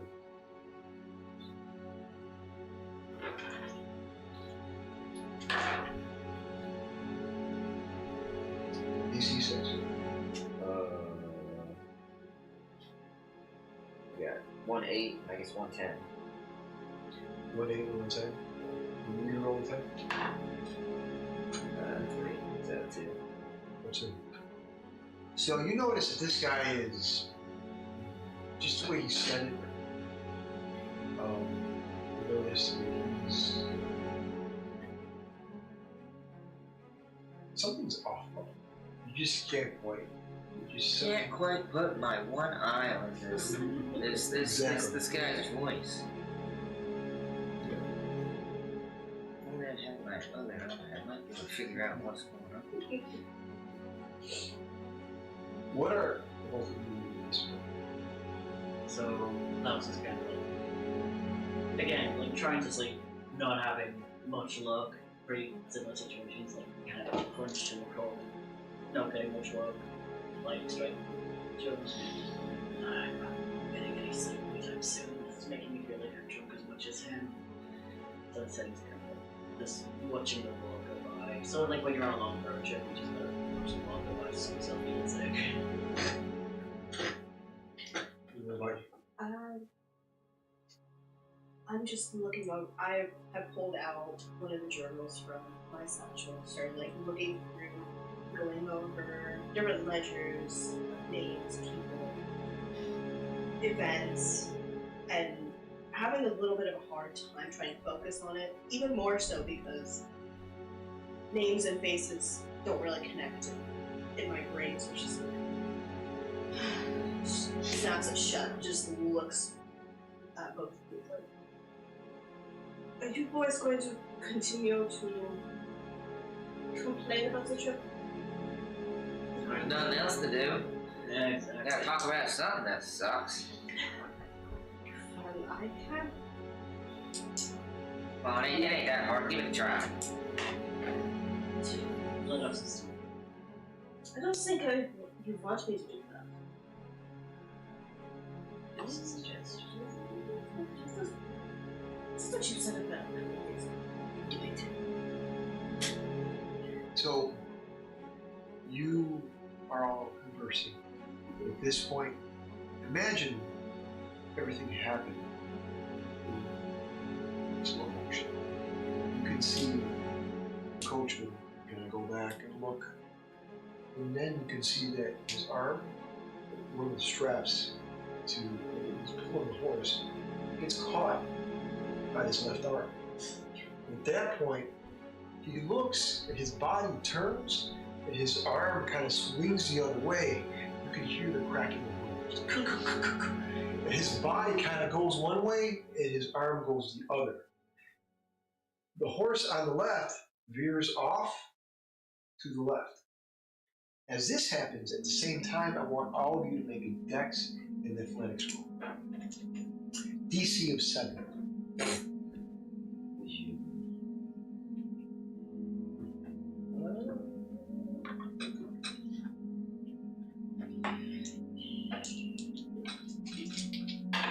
Oh, no.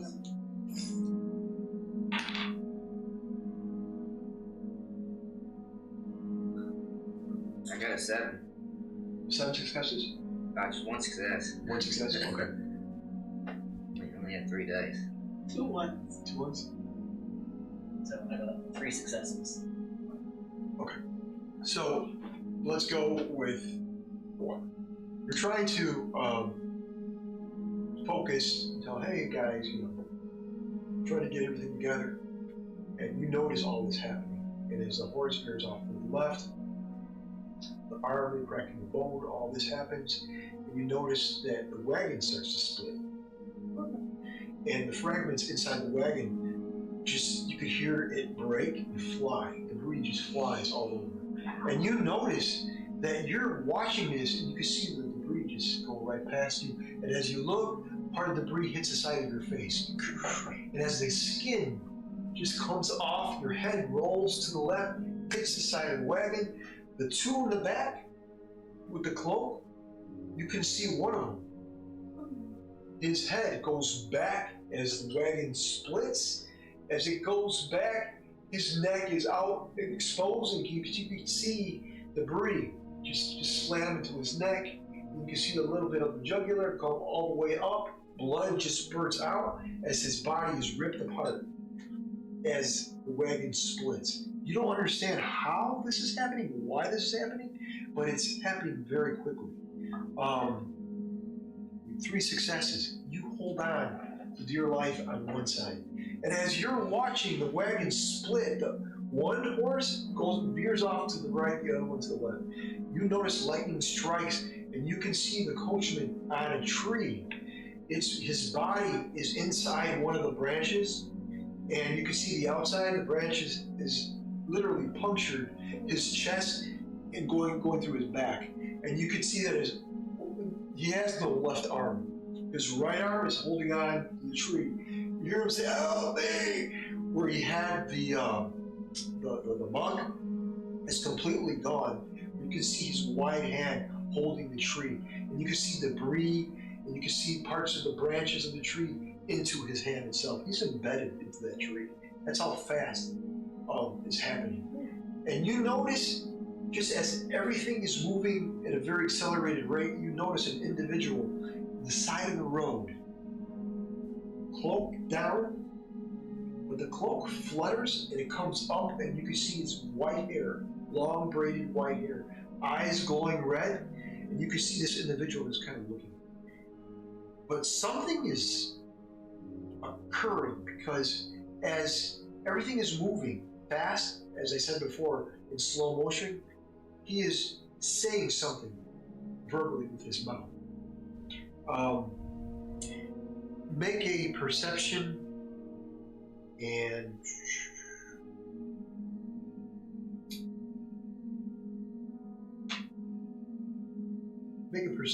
and athletics roll. Perception. Alertness. No, I'm sorry, alertness. My bad. Alertness. Okay.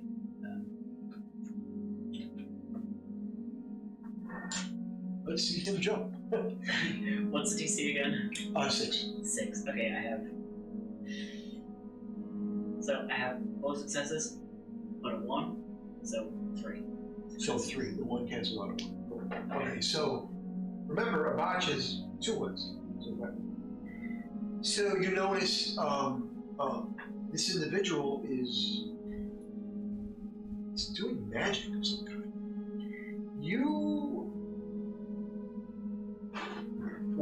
Did you have any occult at all? I do. I have 1 dot in occult. 1 dot in occult? Okay, make a intelligence and occult roll. Intelligence. Even though this is happening fast, you're getting glimpses of something. DC 6.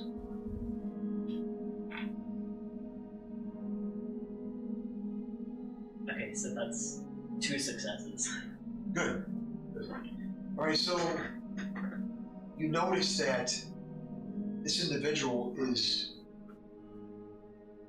You remember your past because you hang around people and you notice people a lot.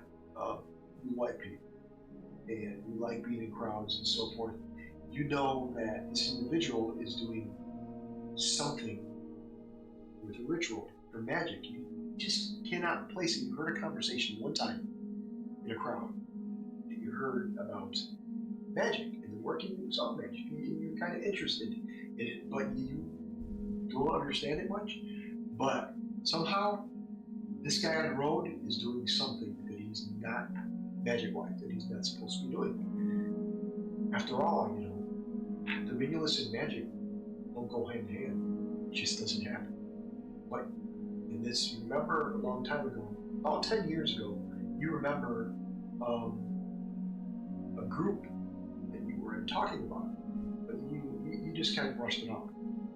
That triggers a memory. So as this is happening, everything's happening fast, you're holding on to your life, and the 3 that were your friends, you notice at the back, when it splits, the back of the wagon just dissipates, crumbles. You can see one of the wheels roll, and as it rolls, the 3 individuals in the back get thrown.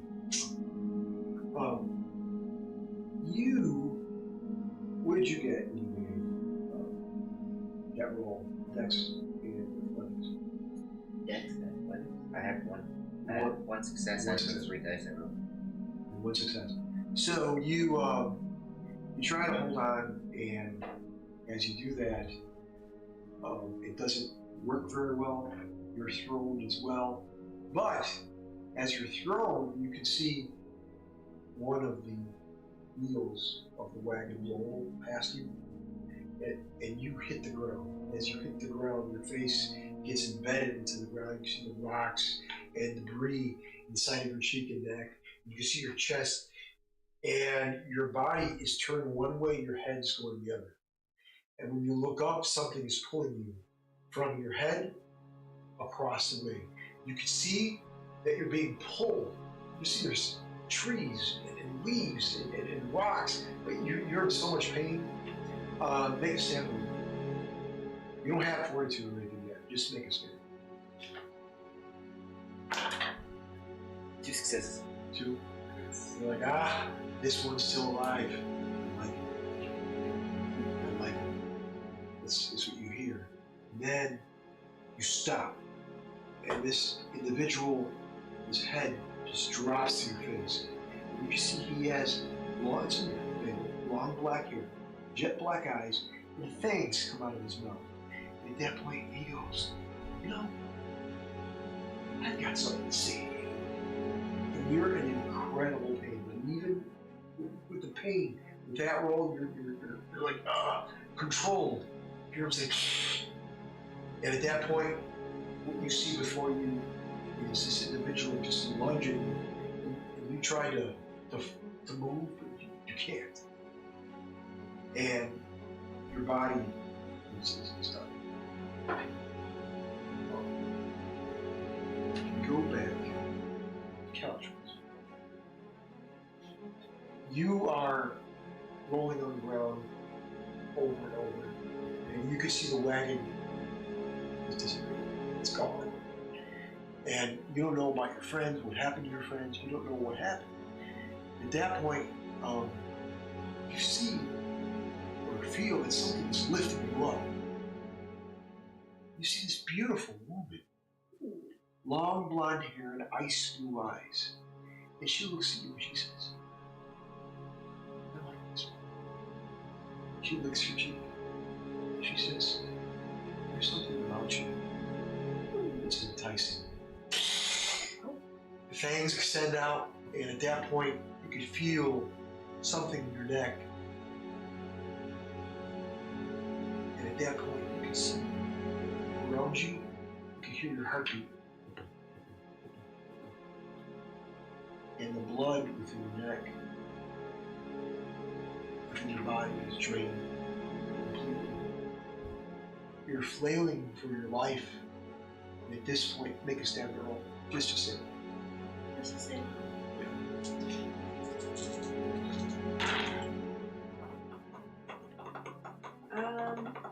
10, 8, and a 3. Oh, I should roll it. 9. Nice.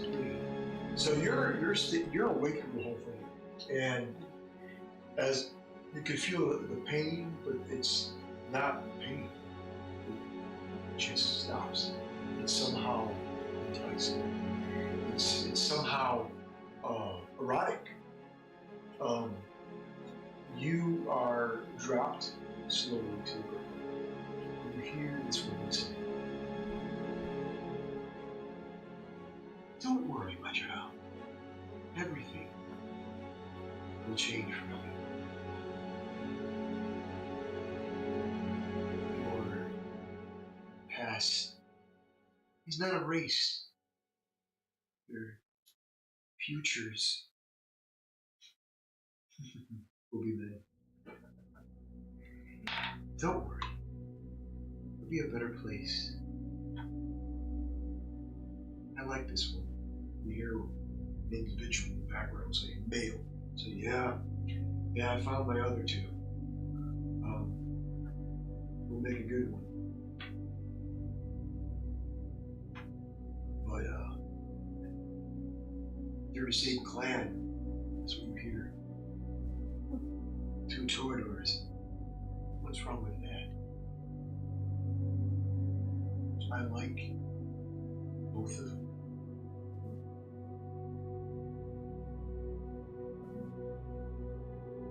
And the male is, I like this one too.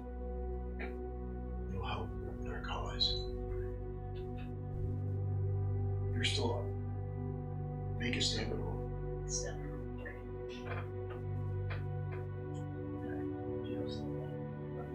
Like I said, a strong breeze would probably take me out at this point.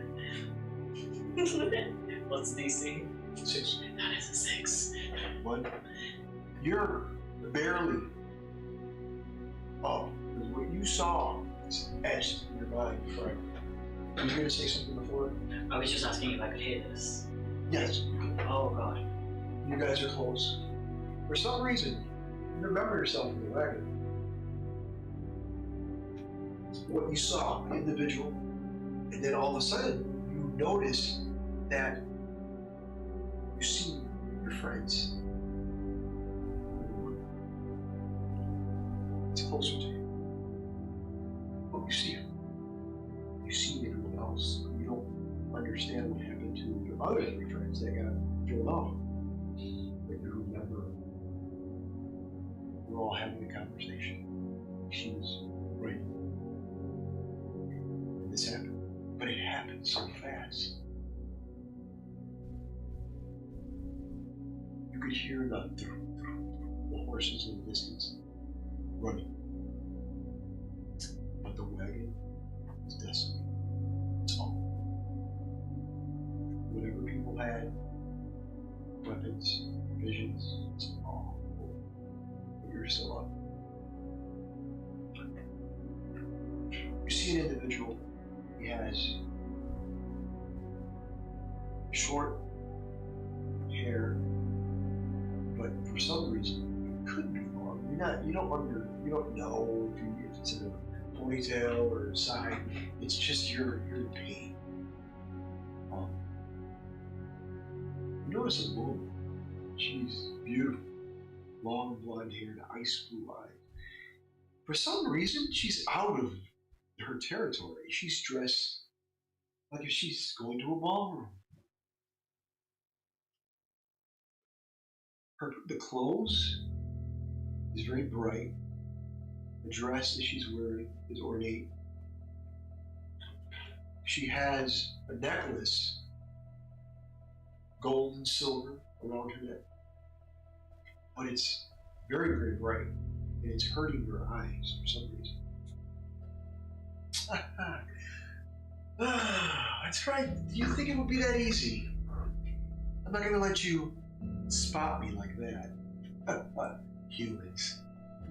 No. They won't be for long.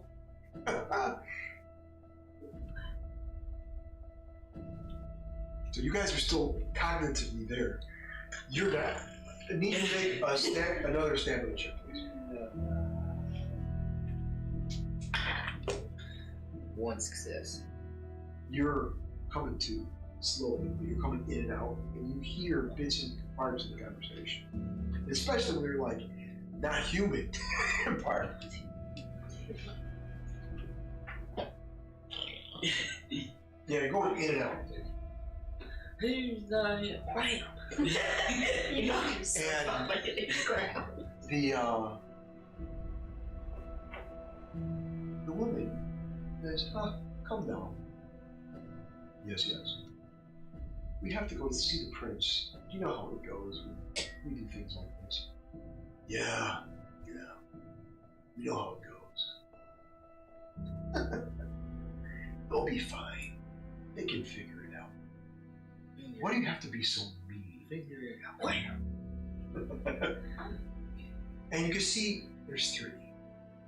And the other one, all of you can see this. You guys can see it vividly, but it's bright because of this woman. It's hurting your eyes. It's like somebody having a flashlight in your face all the time. But as she walks away, you can see the third individual. He's kind of crouched down, and you can see that he's tall, but he's crouched. But he's got his nails are long, and his hands and his fingers are very long and crooked as well. And his face is disgusting. He's got a crooked nose. He's got one eye that's completely just open out, wide as well. His eyebrow, none at all. His hair, you see pockets of hair. It's a little bit here and there. An elongated neck. He's crouched down trying to hide that. It's almost like the Hunchback of Notre Dame, per se, but a little creepier. His neck is almost like a snake. He kind of slithers right, left. Yes, I'm coming. I'm coming your way. That's right, I'm coming. Somebody's coming. Wham! Okay, make another set. DC 8. This side. 8 didn't make it. No, you're done. All right, now you guys are completely awake. Not yet. That's right. And both of you are completely awake. You notice that your senses, as I said before, are key. Your smell is, you smell everything around you. You see distance by a tree. You see a little rat just eating. I need you to make a self-control roll. Okay. So.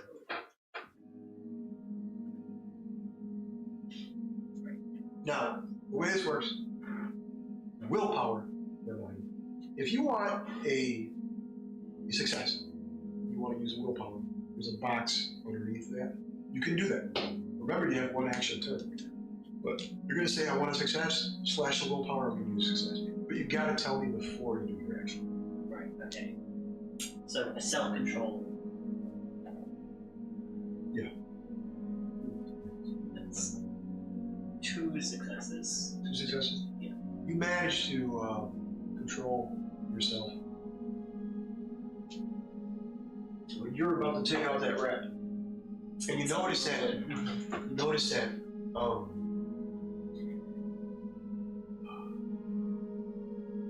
you guys, blood-wise, you're half blood, you're 5, so you're not completely full.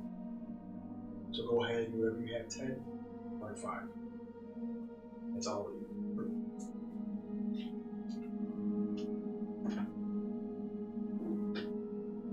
So that rat, you made it self-control. You were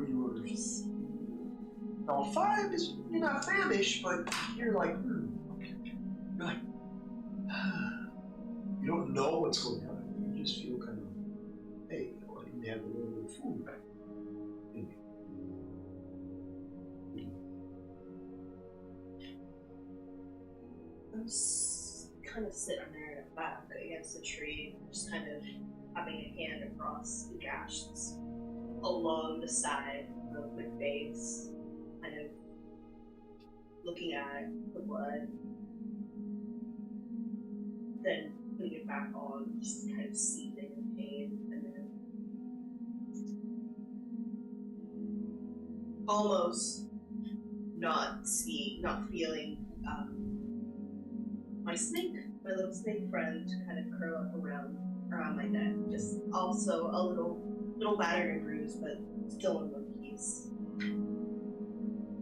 But you notice that as you feel your face, there is no dashes, nothing. There's just the blood that you have. That's it.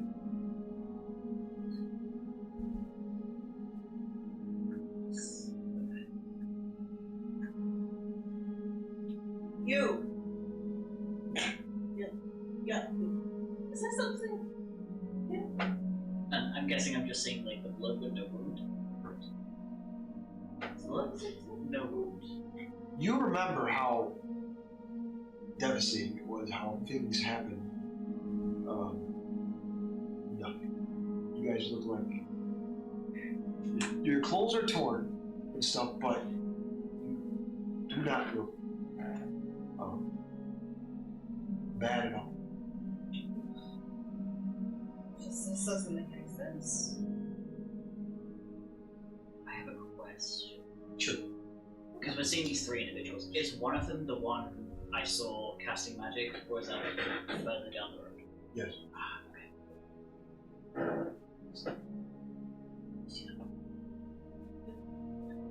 Magic. That one, like, he thinks he's subtle. It's not so. So those individuals that you saw are now away. They're gone. Wasn't there just people who with us? A second ago? But then again, a second ago we were also sat in the wagon complaining about it. But you I can't. Oh God. Oh, my God. Hey, you okay? Someone's coming! Where am You see yourself, you see your friends, and you see that you're in the middle of the road, and then but the side road is forest and so forth, and the wagon is scattered all over. The people coming, I think, are being gone, and the wagon is gone. You have on? I? Okay, that's still normal. My snake is gonna like kind of roll down kind of the shreds of my clothing and just as I'm holding a hand out to you, the snake will kind of do a little bit of The fork-like tongue comes out. a little tongue will come out and just kind of like just barely touch your forehead.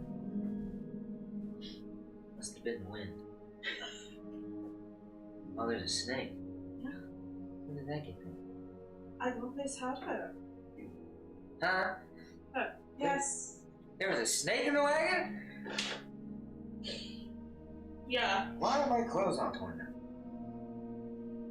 Well, you notice how bad it was as well, and you're completely fine. You felt the pain, but now it's eased.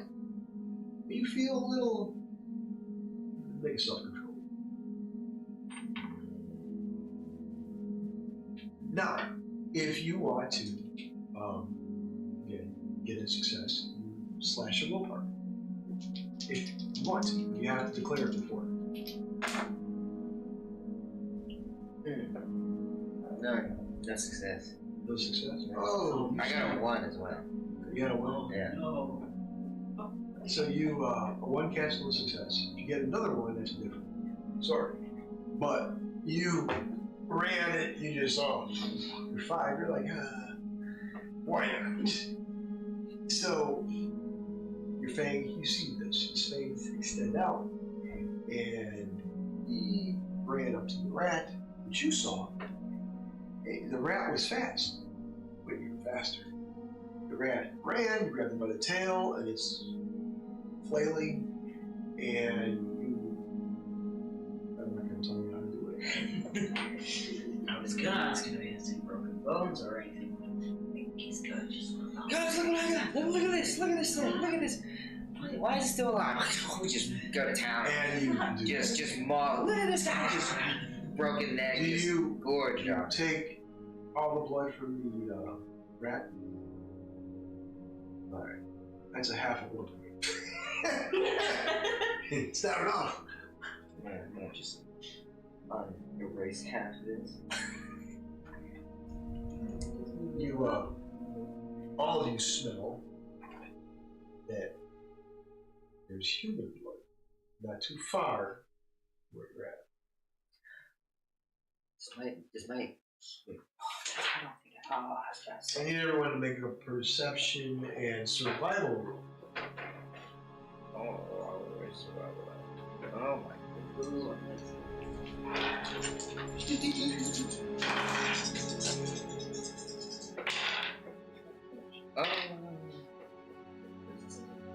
What's the difficulty?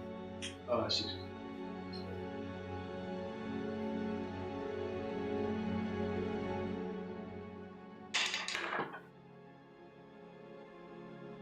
I had 6 successes. 6? Yeah.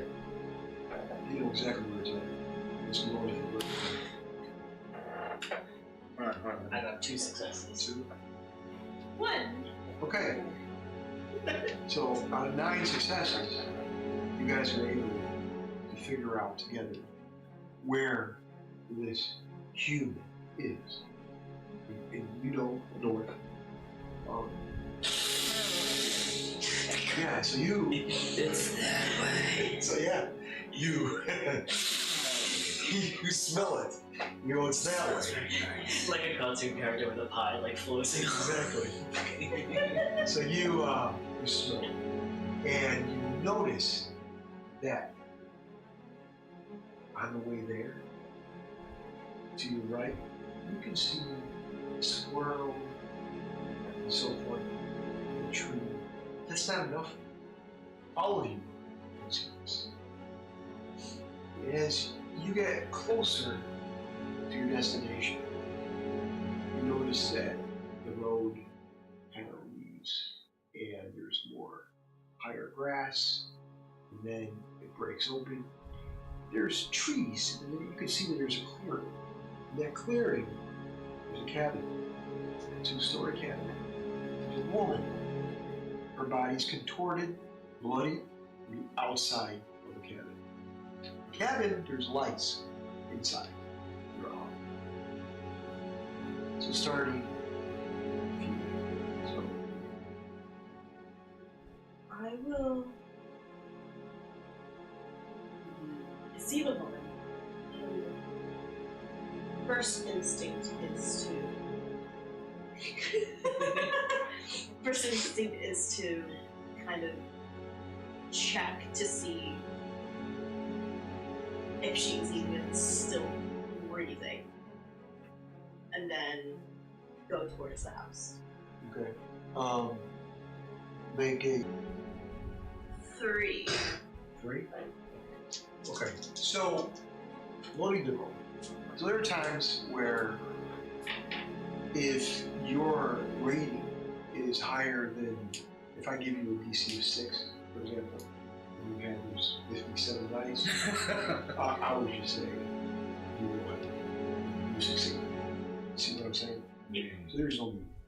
Like this. It depends on the situation. So in this case, you have enough medicine and intelligence. You have enough medicine and intelligence to figure out that she is deceased. But she has been deceased since somebody put her in the situation about within an hour or so. It's fresh. And that's why you smell it. Usually make it a self-control roll. All of you, in fact, because it's fresh blood. Again, remember, the willpower. Is it 6? Yes. Always would be 6. Okay. 2. 2. Okay. You do know that you guys don't feel hungry, but the fresh blood of a human, that gives you a little bit more. It's more of a target than anything else. You having one, you get closer to it because you're checking the body. You notice there's puncture wounds on the neck. Whoever did this wasn't careful. What's your call rating? 1. What about your earth wisdom? You're not sure. You've heard stories of different lures and stuff, but you can't quite pinpoint. But as you're closer, your fangs extend out.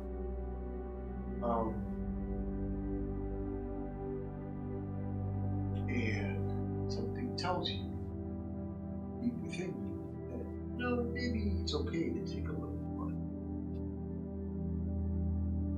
Try and fight that a little bit before not noticing, kind of going in for it. And I'm just gonna pick up the wrist, turn it over, look for a nice, still colored vein. And go for a good bite. As you do that, you can see the blood just trail down the woman's forearm. How much do you do? You had 5. There's still blood. You know that you could literally take more than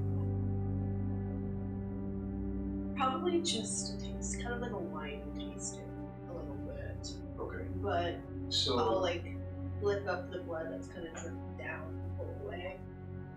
tasting blood of a human is like tasting the best one. The best of the best. The best beer, the best Coke. I'm not talking about the drug. Hard. I'm talking about, like a cola. Or, you're diabetic and you haven't had it for a long time. I'm not saying that you should, but still. The taste is amazing. And something very vintage, very, very, very good. And you want more of it, but you just taste it. So you take 2. So you have 7. And both of you are seeing this. Make a self-control roll at DC of 8. Because blood is trickling down the arm. And You made a whole show. I made a whole show out of this. It's fine. Oh man, I got a success. what? Yeah. I've got 2 successes and no, I've got 3 successes. Oh no, 2 because DC of 8 and they're both 10s. So yeah. Alright, you're fine. Okay. Normally when something like this happens, that's it. You literally, it's not going to, this situation is not going to bother you at all. You will have enough self-control to pull yourself back. You only got one, right? What's this? You see the blood, she puts the arm down.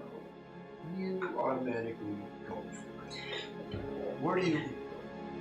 Full send, brother. Give me that neck. Give me that neck. We've gone from like a gentle wine tasting. You grab the... I jump in the barrel. You jump.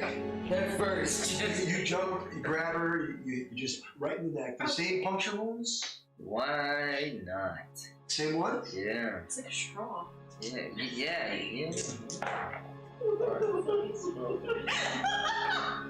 Alright, so you, how much do you think? Oh, you got a 1, that's right. I don't want to stop. What do you mean? How much? You take 7. So that fills you up, right? Yeah, I'm full with next. And you took what? I only took 2 points. Alright. A human, to give you an idea, in game terms has 10 blood points. If she had any point of being alive, she's not no more. So you're like, blood is literally coming out of this corner of his mouth, and it's just pretty sloppy, even though it's a straw effect. But you notice as you're doing this, you get these visions, and you notice this woman is running out. You notice this woman is running, trying to run out of the cabin. She's inside of the cabin. You can see the inner part of the cabin. You can see that there's an oven. And she's looking towards the oven, and she has a pan in her hand. And she turns out, and she turns around, and you could have sworn you saw something. It was fast, but she's so scared. Her arm is shaking, the pan is shaking, and you can see a trail of blood on the pan. She goes up the stairs, and she turns, and you can see that there's a hallway of some kind. This is all from draining the blood. At that point, you can see there's a window, the top portion of the cabin. Beautiful white curtain. And then you hear, drop the pan.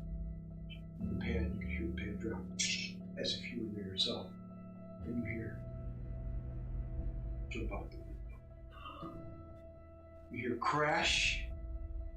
You can see the fragments of glass, your body just fall. And roll. That's what you took. Okay. What's one of your flaws? Name all your flaws again. Oh, yes, I can do my flaws. I got one eye. Yeah. As you can see. I am absent-minded. Yes. I am cursed on the first level. And I have tainted corruption. So plants and stuff just wither, and if I touch them, they die. Do you remember what curse first level is? It's not the stunner one. What was it?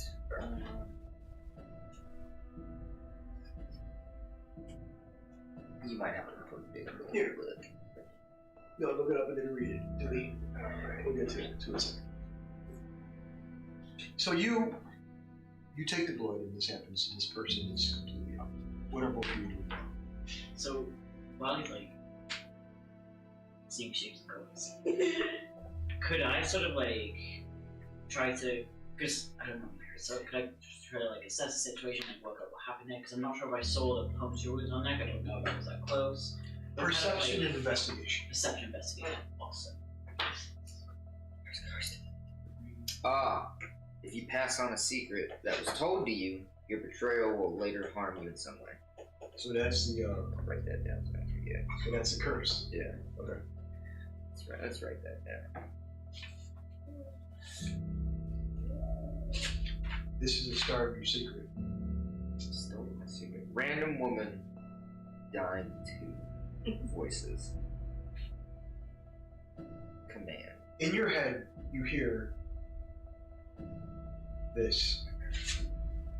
Make sure you write this down. Oh. In your head, you hear this. Let me know when you're ready. Opening my eye for this one. All right. This individual says, hang on one second.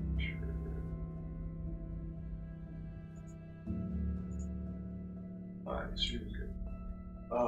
The individual says,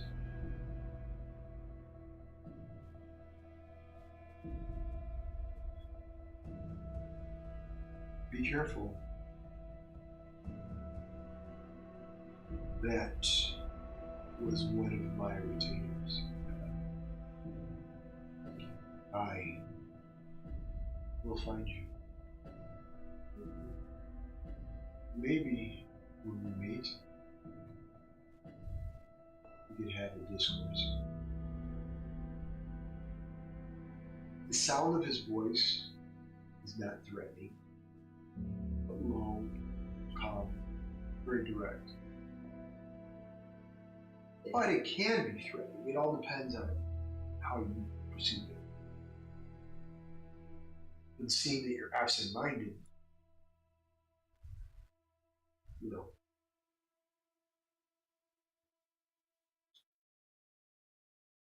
I think I got everything. That's what you hear. But one last thing, he says. He doesn't say one last thing, just one more thing. If you ever tell that I spoke to you in your mind, I will kill you.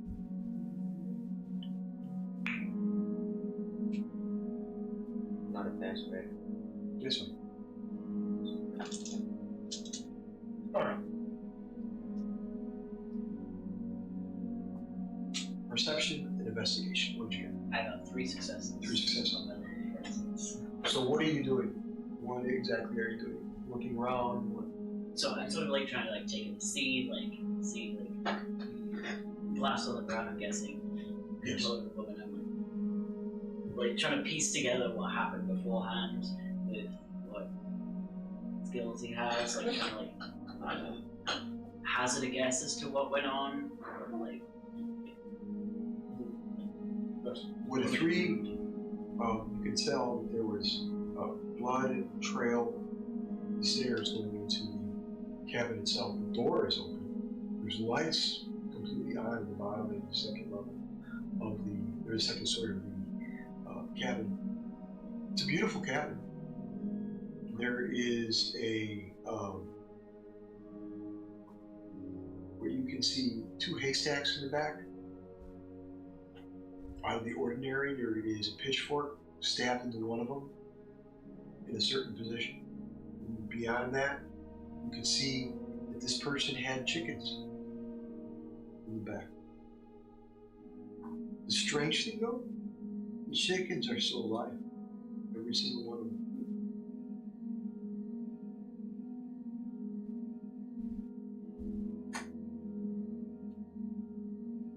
But they're very... Alright, thank you.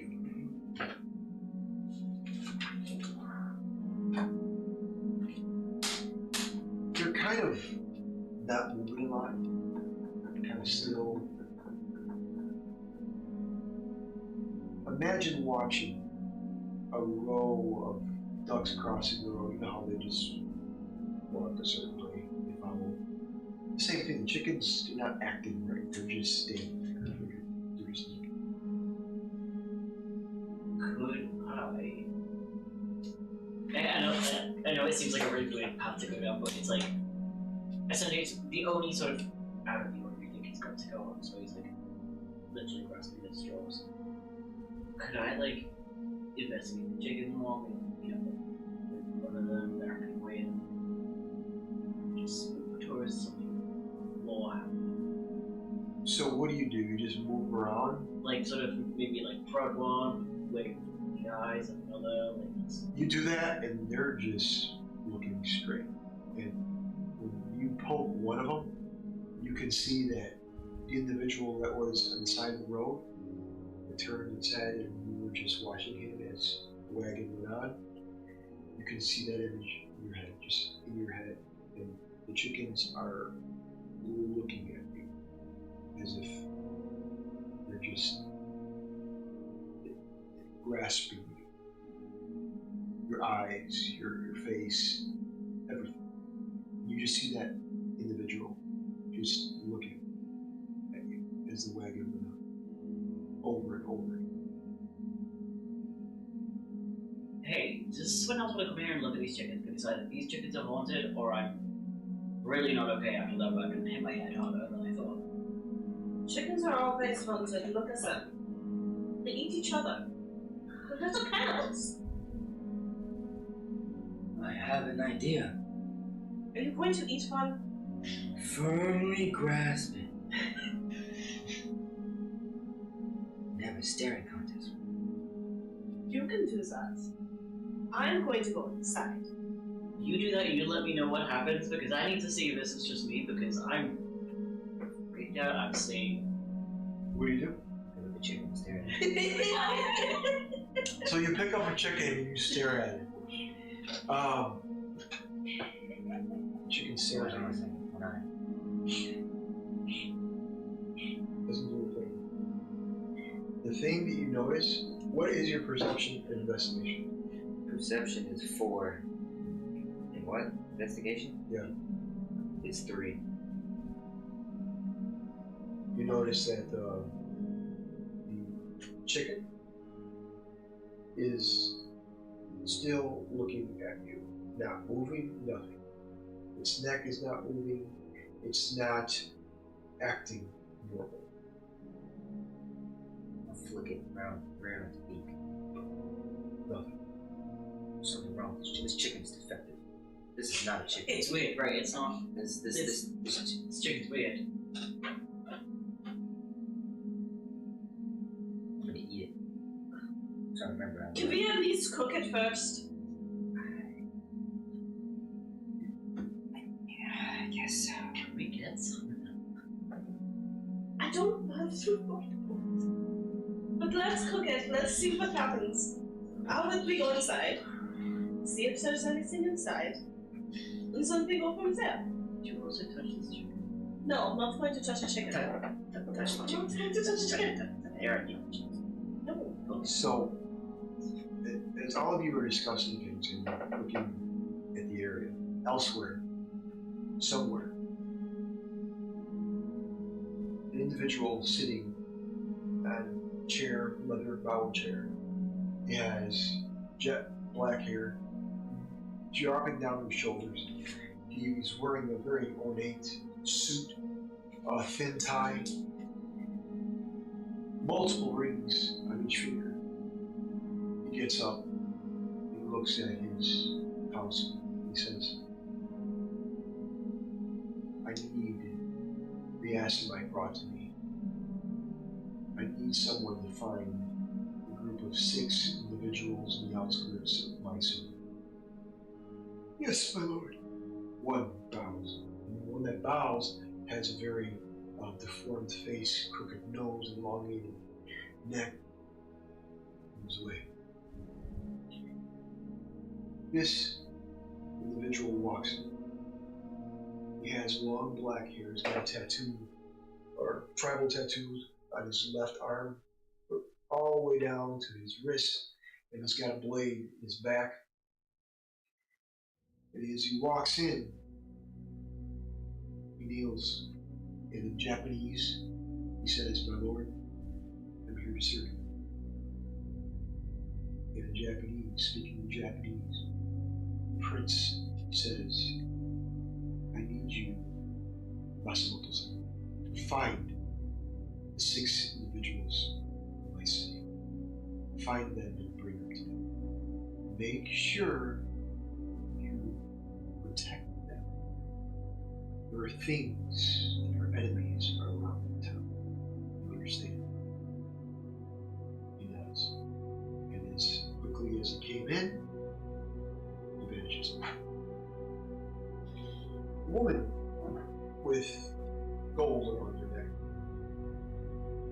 long blonde hair, ice blue eyes, walks next to this prince.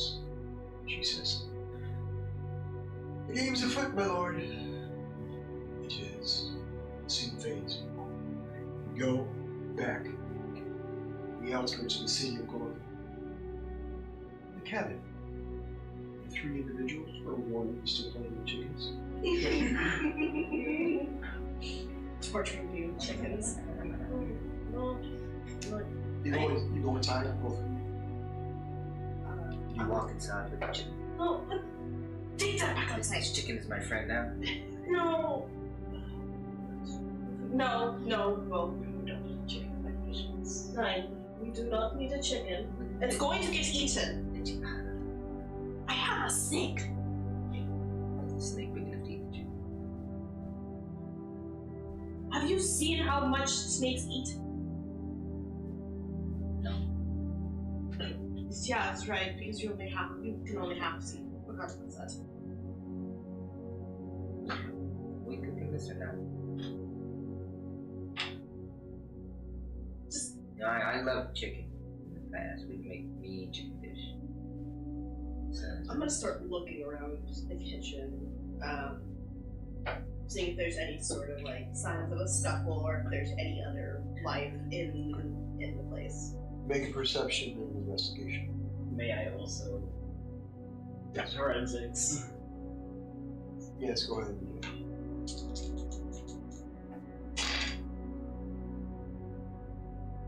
Make a perception and investigation roll. Your pet chicken now. that's all 7 dice. Roll. Whoa. DC of 6. That's a 10. That's another 10. 5 success. Good. I also got 5 successes. 5. And Beautiful. 1 was a 10. None. None. I had 2 10s, just FYI. Okay. Both of you are working together. So as you guys are together, you see the top of the stairs. You can see an individual, a man, sitting at the very top of the stairs. Just sit.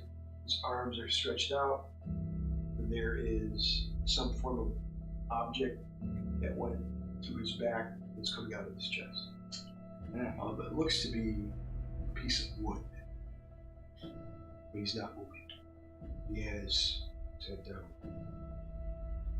Literally, like with classic scene. You know when you like, you see a mannequin, you go, oh. Exactly. Yeah, like he does it like, oh, sorry, I didn't. Oh. Exactly. That's exactly what happened. Same thing for me? Yes. What? Chicken, who is this? Chicken, who is this? What are you jumping around about? I can hear you all the way down here.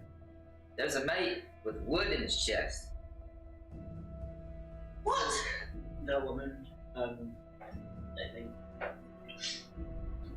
husband question mark. And she wasn't alone. That's what I'm saying. I'll Whatever go. happened to her did not just happen to her. Once again, I look. Once again, I'm gonna go over and kind of examine to see which way the wood went in, like if it was like forced in or if it was an accident.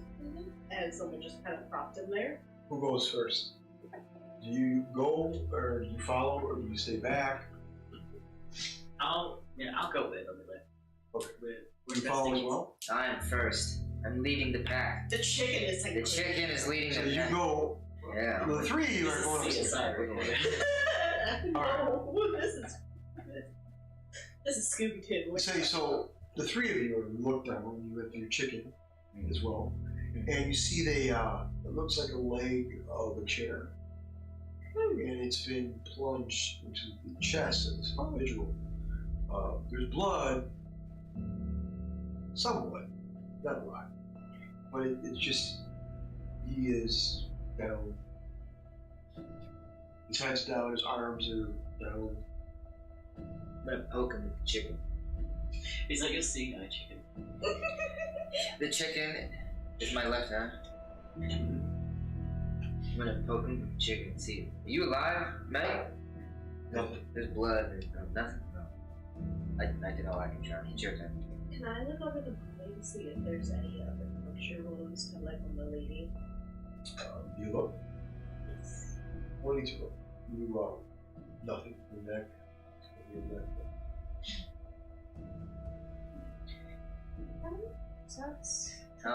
How pale is this man? Does it look pale enough? Because that was one of my next things to sort of look to try and check out, see if he's got fangs or anything. You look. Both of you do that. I'm gonna look at the right fang. This chicken in my left eye. Just kind of. Regular too. Regular tooth. This man alive? You're gonna check a pulse or anything? I'll check. I'll check again. Medicine woman. No, it's intelligence, right? What's your intelligence in medicine? Intelligence is 3. Nothing in medicine. Okay, go ahead and roll.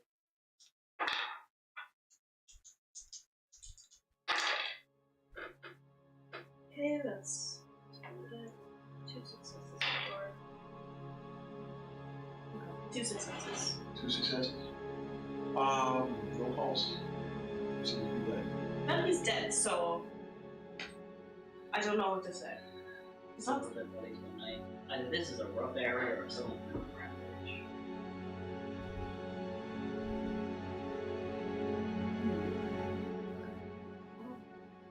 I'm drinking blood. You go do that? Here, hold my chicken. You hold the chicken, you go to drink, and go to Go for the arm. I'm not crazy right now. I'm not fanatical. When I remembered that when I went for the woman, I saw a thing. I was like, I'm gonna see if this happens. And I don't know if that was just one. So you thing. just want to see the video? Yeah, I want to see if that was a one-off thing, or if this is like I have this now. Like for some reason I see things. I go for the bite. Make a self-control first. DC 8.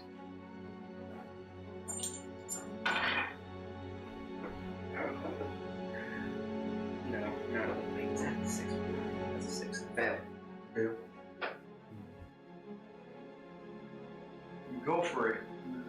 You're like, something in your head tells you to pull object out of his chest. Do you do it? I have to do. Yeah. Next. So you pull the piece of leg from a chair out of his chest, and you can hear the, and immediately the chest, you see the hole, everything just comes, lunges at you, initiative.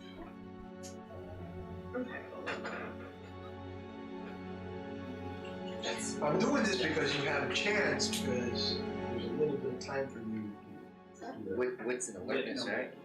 Wits and alertness, DC 4. Oh, 7 dice. This is how you learn how to do. I definitely passed.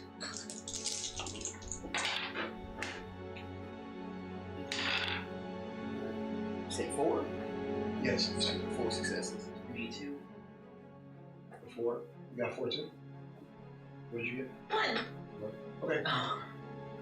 Okay, will you guys have a tie? Whoever has the highest index goes first. I had a 10. And I rewrote. No, it doesn't matter. Okay. This is just discussions. I got 3 index. You can't botch or critical success on an initiative. So the highest what? Whoever has the highest index goes first. Dex? What's your dex? I got 3 index. You win. Alright, so. Where are you first? Remember, declare your action before you work. So you hold your chest. Don't you dare throw my So you know Angry Birds, right? Yeah. So That's what I thought about too. Since this is 18 plus, are we allowed to curse or no curse? Yeah, it's up to you. I just wanted to ask first. Just curse. You dare to punch you. Unfortunately, No, he's like I'm just joking. he's like a jokey guy, right? So I can unfortunately just Bowling and ball. then so the chicken's like in the Yes. and then like, oh wait, I need to do something about the situation. Probably gonna go for like a punch. So you're just gonna attack? One attack? One attack, yeah. Okay. So that would be Dex and Brawl. Yeah, okay. You have your full dice pool.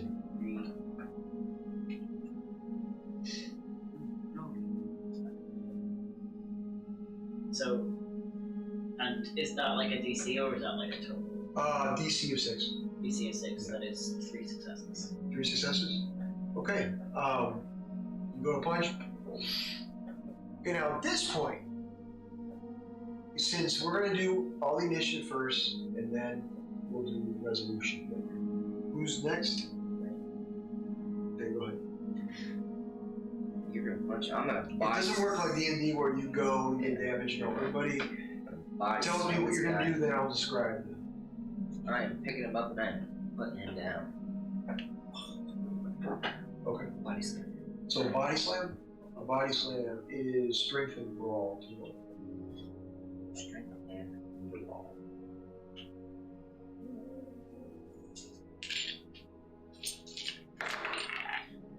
One, 2, 3, 4, 5. 5 successes. Nice. Okay. Then. Oh wait. The vampire's gonna go then. Yeah, that's fine. Okay, so as you go to body slam, and he's going to try to get out of the way. That's what he's going to do. That's going to be his declaring. And go ahead and do what you want. So I'm gonna grab the piece of the leg that was kind of ripped out and just go for a good old baseball swing. Okay, are you doing one action or 2 actions? Because you. I'm just gonna grab it and just stab it. Okay, just stab him? Oh, stab. I'm gonna hold it, like, kind of protect it. Okay. So I You're guess going I'll on the dodge. defensive. Yeah. All right. See how action's a little quicker? All right. 2. You are going to go with your attack. So you made your attack. Now go ahead and roll damage for it. Okay, and so what do I roll for damage? Where exactly what you're going to do? Just punch, right? Your Dex and Brawl. That would be your strength for damage. Okay. Make sure you're right. You're gonna punch, right? Yeah. It's kind of like I'm stunned. Punch. It's strength. No modifier. Just your strength. And DC is always 6. That is a success. 1 success. It's okay. You go to punch. Where do you go? Where do you hit him? Face. Face. One hand like that, and he's trying to flail around because you pulled the stake out. Went boom, and you threw him back a bit. Okay.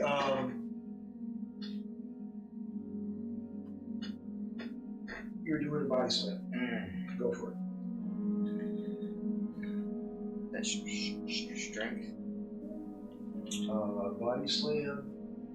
you did your action to strength is brawl, and then the damage is special. Special. This is crap. I would say strength. Alright.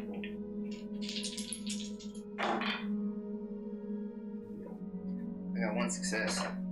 One success? Yeah. Okay. How did you body slam or try to? I grabbed him by the waist and just.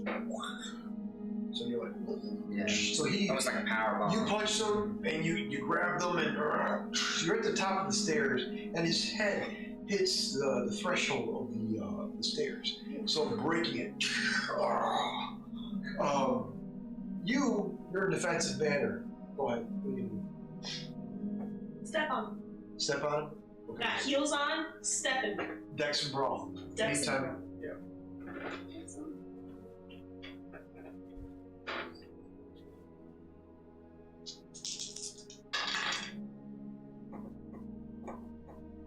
One success. One success. There you go. Now roll damage. Strength plus 1. Wait. Make sure. Strength plus 1 is 3. 3? Nice.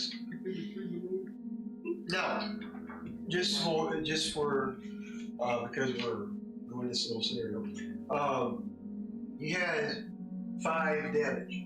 They're not aggravated unless you're going to use your claws, which is piercing and bite. When they're not aggravated, it's a slash. He has 5 slashes going down that list. Now, even though they're not aggravated, if they go down all the way to 7, the next time he gets hit, it's an X. Okay. That means his body's taking a lot. But he also he can dodge, but you caught him by surprise. And surprise here is dexterity and I think we don't have. Yeah, I'm thinking D&D stealth. I gotta get my mentality out of it. Stealth, there is stealth. It would be dex and stealth. All right, so let's go back to the top, right? So because we're at the top of the stairs, Close. Sorry. Yeah. close to the top of the stairs. Gloves. That's like your name. Would it? And I have a feeling it's a strength. Maybe a strength roll. I have a feeling I'm gonna roll well. What I'm wanting to do, like, grab by the front of the shirt and just throw it down the stairs. Throw him down the stairs? Yes. Okay. So you guys are in close quarter combat, and he's getting in there. You slammed him down. You punched him. You kicked him, so he is on his way down. Anyways, but go ahead. That would be. It would be more of the throw, more of a grapple. So strength and brawl. Strength and brawl. Okay. Oh no. Don't think this is gonna go well because they're not really like. Oh, that's 2 successes and 1 was a 10. Good. So you're managing, you're doing it, and he's going to fall anyway. Roll damage for it. And is strength plus 1? No. For this, it's just strength. Just strength. The plus 1 is a kick. Natural plus. So that is a 9 and an 8, so 2 successes. 2 successes? Yeah. All right, he's all the way down, and it's like shit. He's at the very end of the stairs at the bottom. You guys are still at the top, going down. At this point, does not have the initiative. So now, remember you have celerity, just to give you an idea. Minnie, you're next. So you threw him down the stairs, right? I panicked, I'm sorry.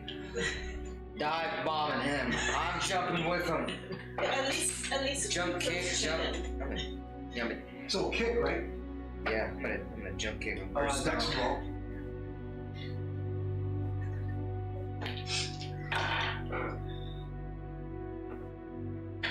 So we invaded this cold and turned into WWE with it.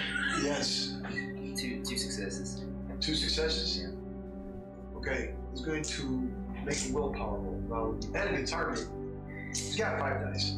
So, he's going to do a willpower to try to dodge your attack. And you got how many successes? 2? Yeah. I had to re-roll it twice, so they're about On my roll, it's still a 6. This is what I would roll behind the screen. 1, 2. You got 2? They were both 10s. They're both 10s? Yeah. You get to re-roll them. Did you re-roll them? Yeah. So you got 2 10s and then a 5. Okay, so yeah, there's no way. So he, that's what he would do. He rolls willpower to try to switch into a dodge. See, you can't just go into a dodge in the middle of extreme combat. To go into a dodge, I would have to roll willpower. I rolled willpower, I failed, which means you can. And now roll damage. Remember, he's down. Just to show the audience, he's down to here. For the strength. For that kick, Yeah. that kick would be strength plus 1 for the kick. 5. Yes.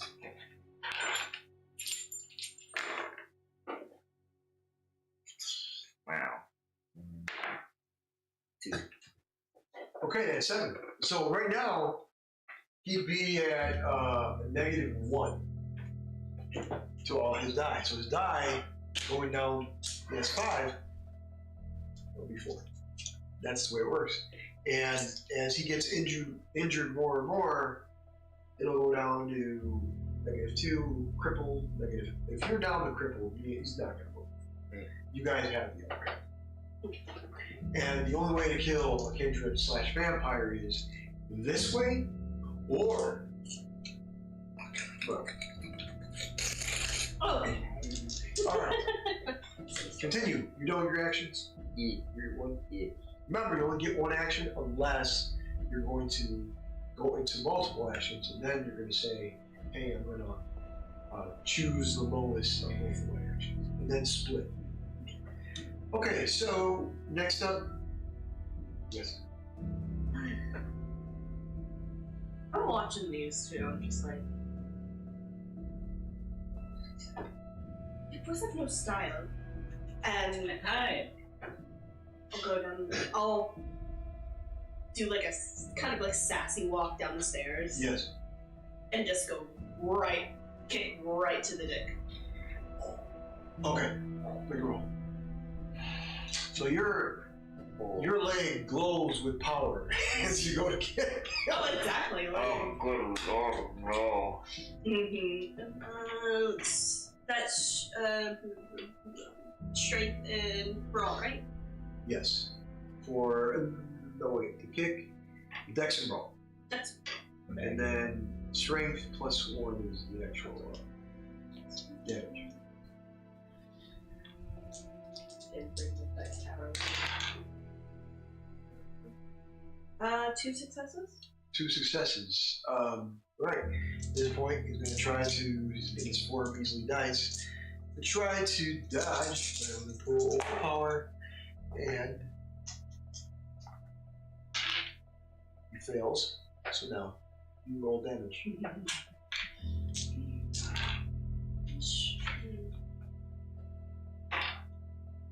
5. You said you got 5 damage? 4 plus 1. No. Damage would be your successes. A 6 or up. Yeah, 6 and up. Oh, I Yeah. So whatever dice you have in strength is you roll those dice, Strength now plus that's 1. 4. and then you roll an extra dice. The plus 1 is an extra die, not an actual add to your. Oh, okay. Okay, so the second one's mine. Yes. So how many is that somewhere? Because these are just the 2. So, I had a 9 and a 4. A 9 and a 4? Okay, so we got 1.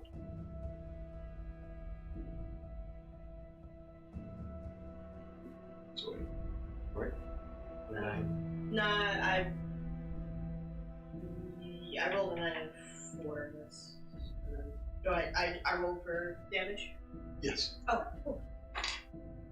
Okay. That's 6 damage. 6 damage? Alright. It's not the 6 damage, it's 1 damage. Yeah. Yeah, Oh, okay. So One the success. 6 is the target. Oh, okay. So There we go. it's Okay. Yeah. Alright. Alright, he's on 8. Yeah, he's still -1. He goes down 1 more and he goes -2. Alright, so he's like, yeah. He goes, fucking bastards! He's trying to get away, but he's failing. Going back to the top. Understand the way it works? So, if you have a strength of 3 die in your pool, you roll DC of 6. Your 6s, you don't add them. It's a success, and that's 3 damage. And then +1, you roll another die. It's 4. Okay. It's different. It's much different in D&D, trust me. No, that makes sense. Alright, so now, we go to the top. So, House. in our defense, you kind of attacked us first. Oh, shit. Let me see if he's trying to. He's intelligent enough to. No. He's fuck you! Could I, like, assess to see if he's still trying to attack? Like, I get he's probably like, struggling, but I'm like, are we good? Can we, like, leave him like this? What's your perception overall? My perception and roll. Don't roll it. Oh, just don't roll. what's the number? Okay, I have 3 in perception, and I have nothing in roll. You kind of assess that this guy is. He's gonna keep going. He's gonna keep going? Okay. Do you still have the chair leg, or did you drop it? I still have it. I'm stepping on this guy. I'm like, put on the dick, dude. Could I hold my action? You have to say that before. Right, okay. Remember, declare first. In that case, I'm probably gonna... So he was on a chair, and I'm guessing that chair leg was not the one he was sat on. I'm looking for something I can essentially just throw it down the stairs. The chicken! We could throw the chicken. You see the chicken that is standing right where you drew it. It's just looking. Then it moves and it starts just scattering away. As if something had its control. Oh, so it's acting like a normal chicken now. It starts moving fast. Away from this situation.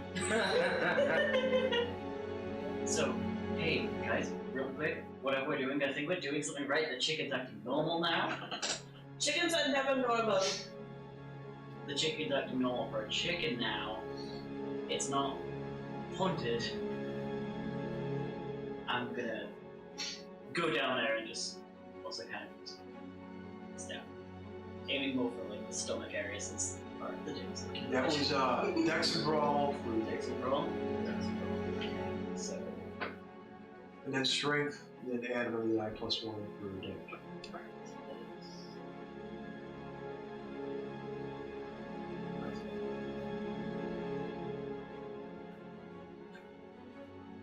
that is 4 successes and 2 of them are 10s.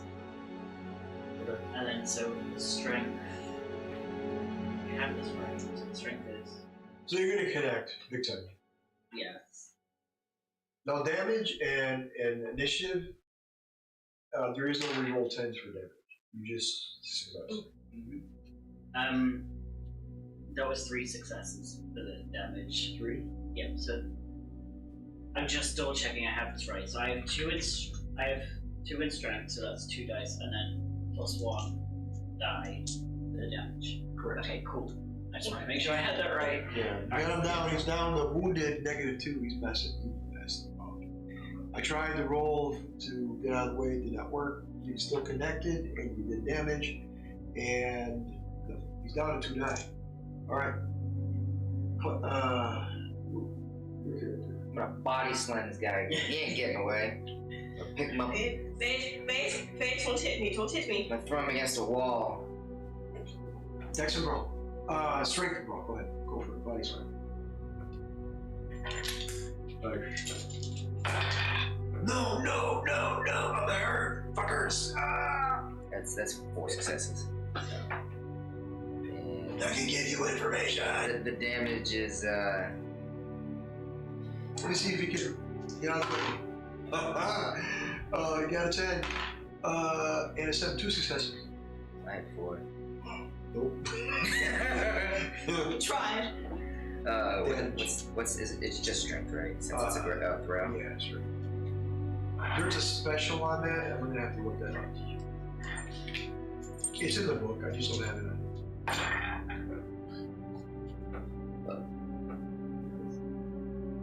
I got 2 successes on that. 2 successes? Mm-hmm. He's threw him up against the wall. He's like, we can talk. Got him down to a -5. No, he's crippled. Yeah, he's crippled. He's like, oh.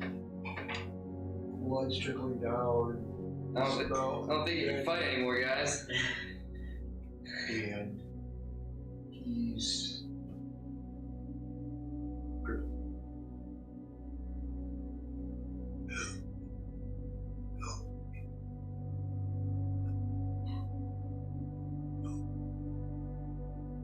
Everyone in this situation, which is strange, because your attacker is pleading for help. What road did you pick? Road of the Beast. Road of the Beast, you're fine. Road of Humanity. I need you to roll a willpower roll. Now, to get a instant success, you slash, or if you want to take fate, roll your dice. Can I just double check what we roll for willpower? Now, what we're doing is, the reason being is because you guys have the road of humanity. And this guy looks human. Didn't look like the beast incarnate. But he's trying to fight. You don't know his situation. He did ask. He did say, hey, I got information. So that is bringing me back. Look, we're strong. We drink blood, but this is kind of not us type of mentality. You get me? Right. So that's why you're making the willpower. What was your question? I'm sorry. Yeah, what do I roll for it? Or is it just what's in willpower? Okay, so how many dots do you have in willpower? I have 7. 7. Beautiful. You can take your chances by rolling 7, or slashing a box and get 1 success, and you'll get it. But here's the thing: if you botch a willpower roll, you lose a permanent willpower. Oh, okay. Remember, we all decided on botches. I'm just letting you know how deadly it is. This is not D&D. This game will mess you up in 2 seconds. In that case, I think I'm gonna slash a box. Okay, and that's right. Now, this is not permanent. You slash it, and what that means at the end of the game, through role-playing, through experience, you get that back. Before next game, everything you've lost, except for blood, you get back. I'll go ahead and roll as well. Well, I'll roll. You will roll? Okay. 2. Oh.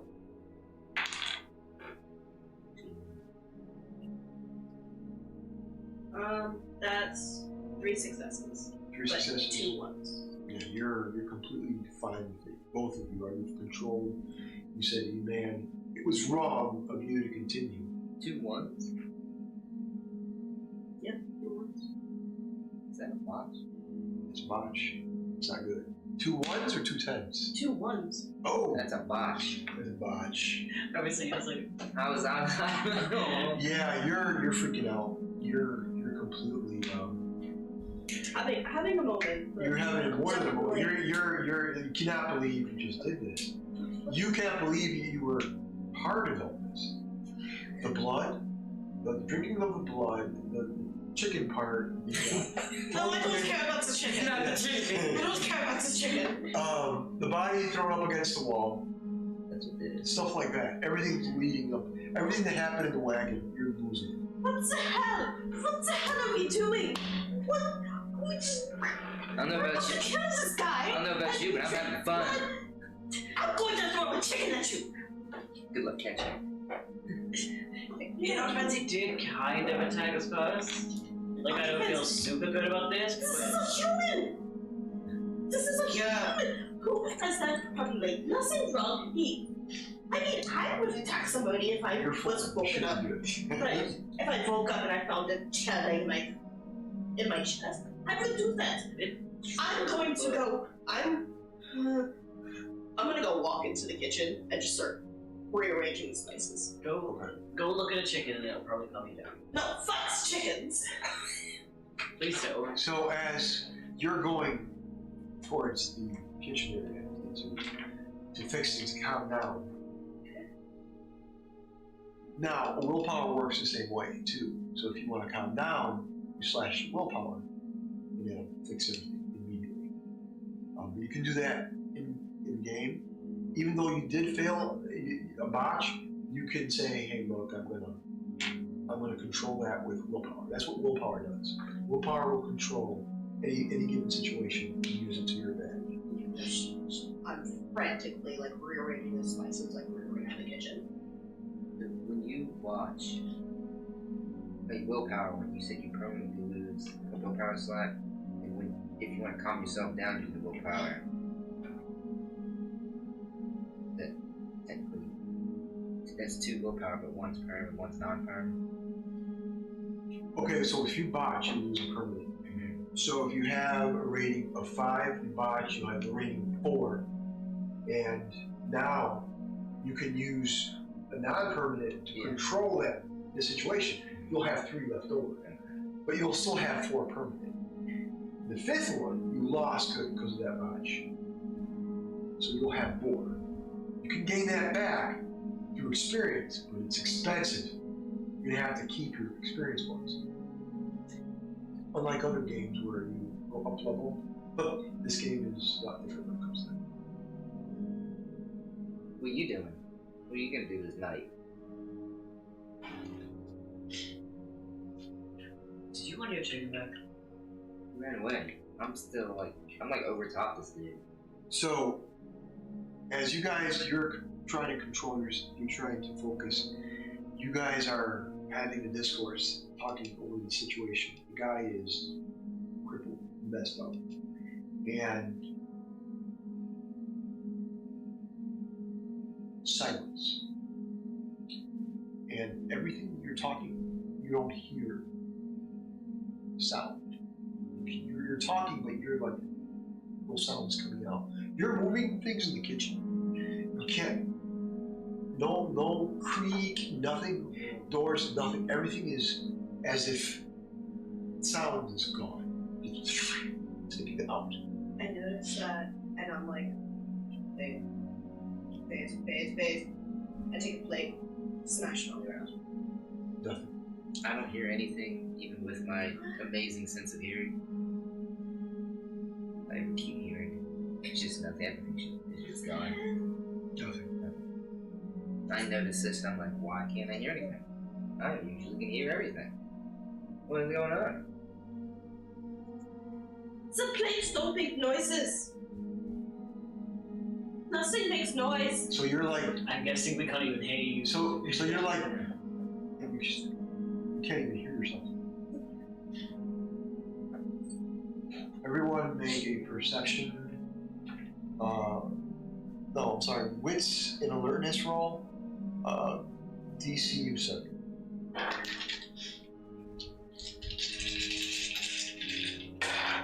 I got it. 1, 2,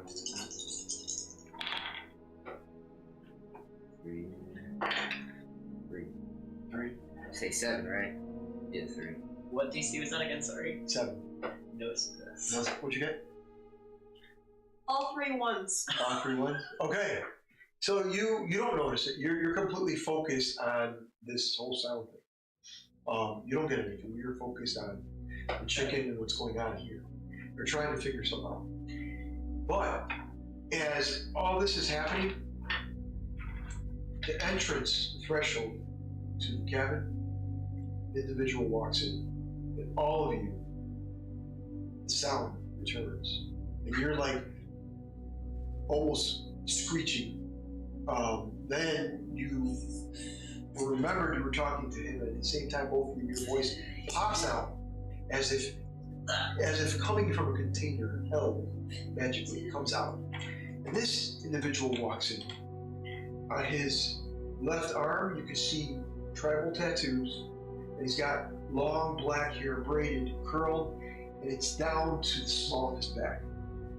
He's got a katana, you can see beautiful hilt on his back, a leather bound. And this individual is Asian, and he looks younger, maybe in his middle 20s. But as he walks in, he says, "Very common. My name is Masamoto Yoshida." In broken English, he says, "Come with me. We have a lot to talk about. See things."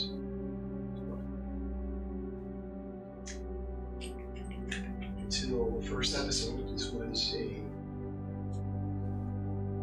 walk of some kind. So join us for the first episode of Dark Ages in a couple weeks. From there, the story continues. Tonight we did character generation, which went really well, and we were players. Nathan, Ray, and Christian, aka me. Thank you for joining Playerole. Next couple weeks, we'll continue the game. Vampire the Masquerade and Dark Ages, stay with us. Playerole.com is the website. Check out the Patreon. Check us out on Rumble, Facebook, of course, YouTube, Twitch, and Kick. Yes, Kick. That's right. It's a video game place, but I'm there too. All right. Take care, guys. Oh no. I'm doing the end credits. Did you guys enjoy the little? That was nice. That was so much fun. I was gonna ask you a question, and then you said it fades to black. I was like, I don't need a question anymore. What was the question? I was gonna ask if he was dominating or just telling us, like using dominate. Who the Not the chicken, the dude, yeah. The chicken. No, he wasn't using it. He was using something else. Because I was about to say I have iron will, this is gonna be a fun thing. No. Something. Here, I'll say what it is.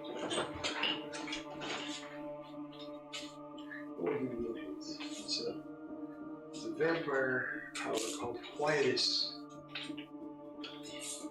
And it's very, very cool. Here, I'll let you pass it around. Oh no. Which one would you want to read? Or just all of them? No, just look. Just look at what you can do. Thank you. Oh, this is awesome. I wish I had this. Give me 1 second.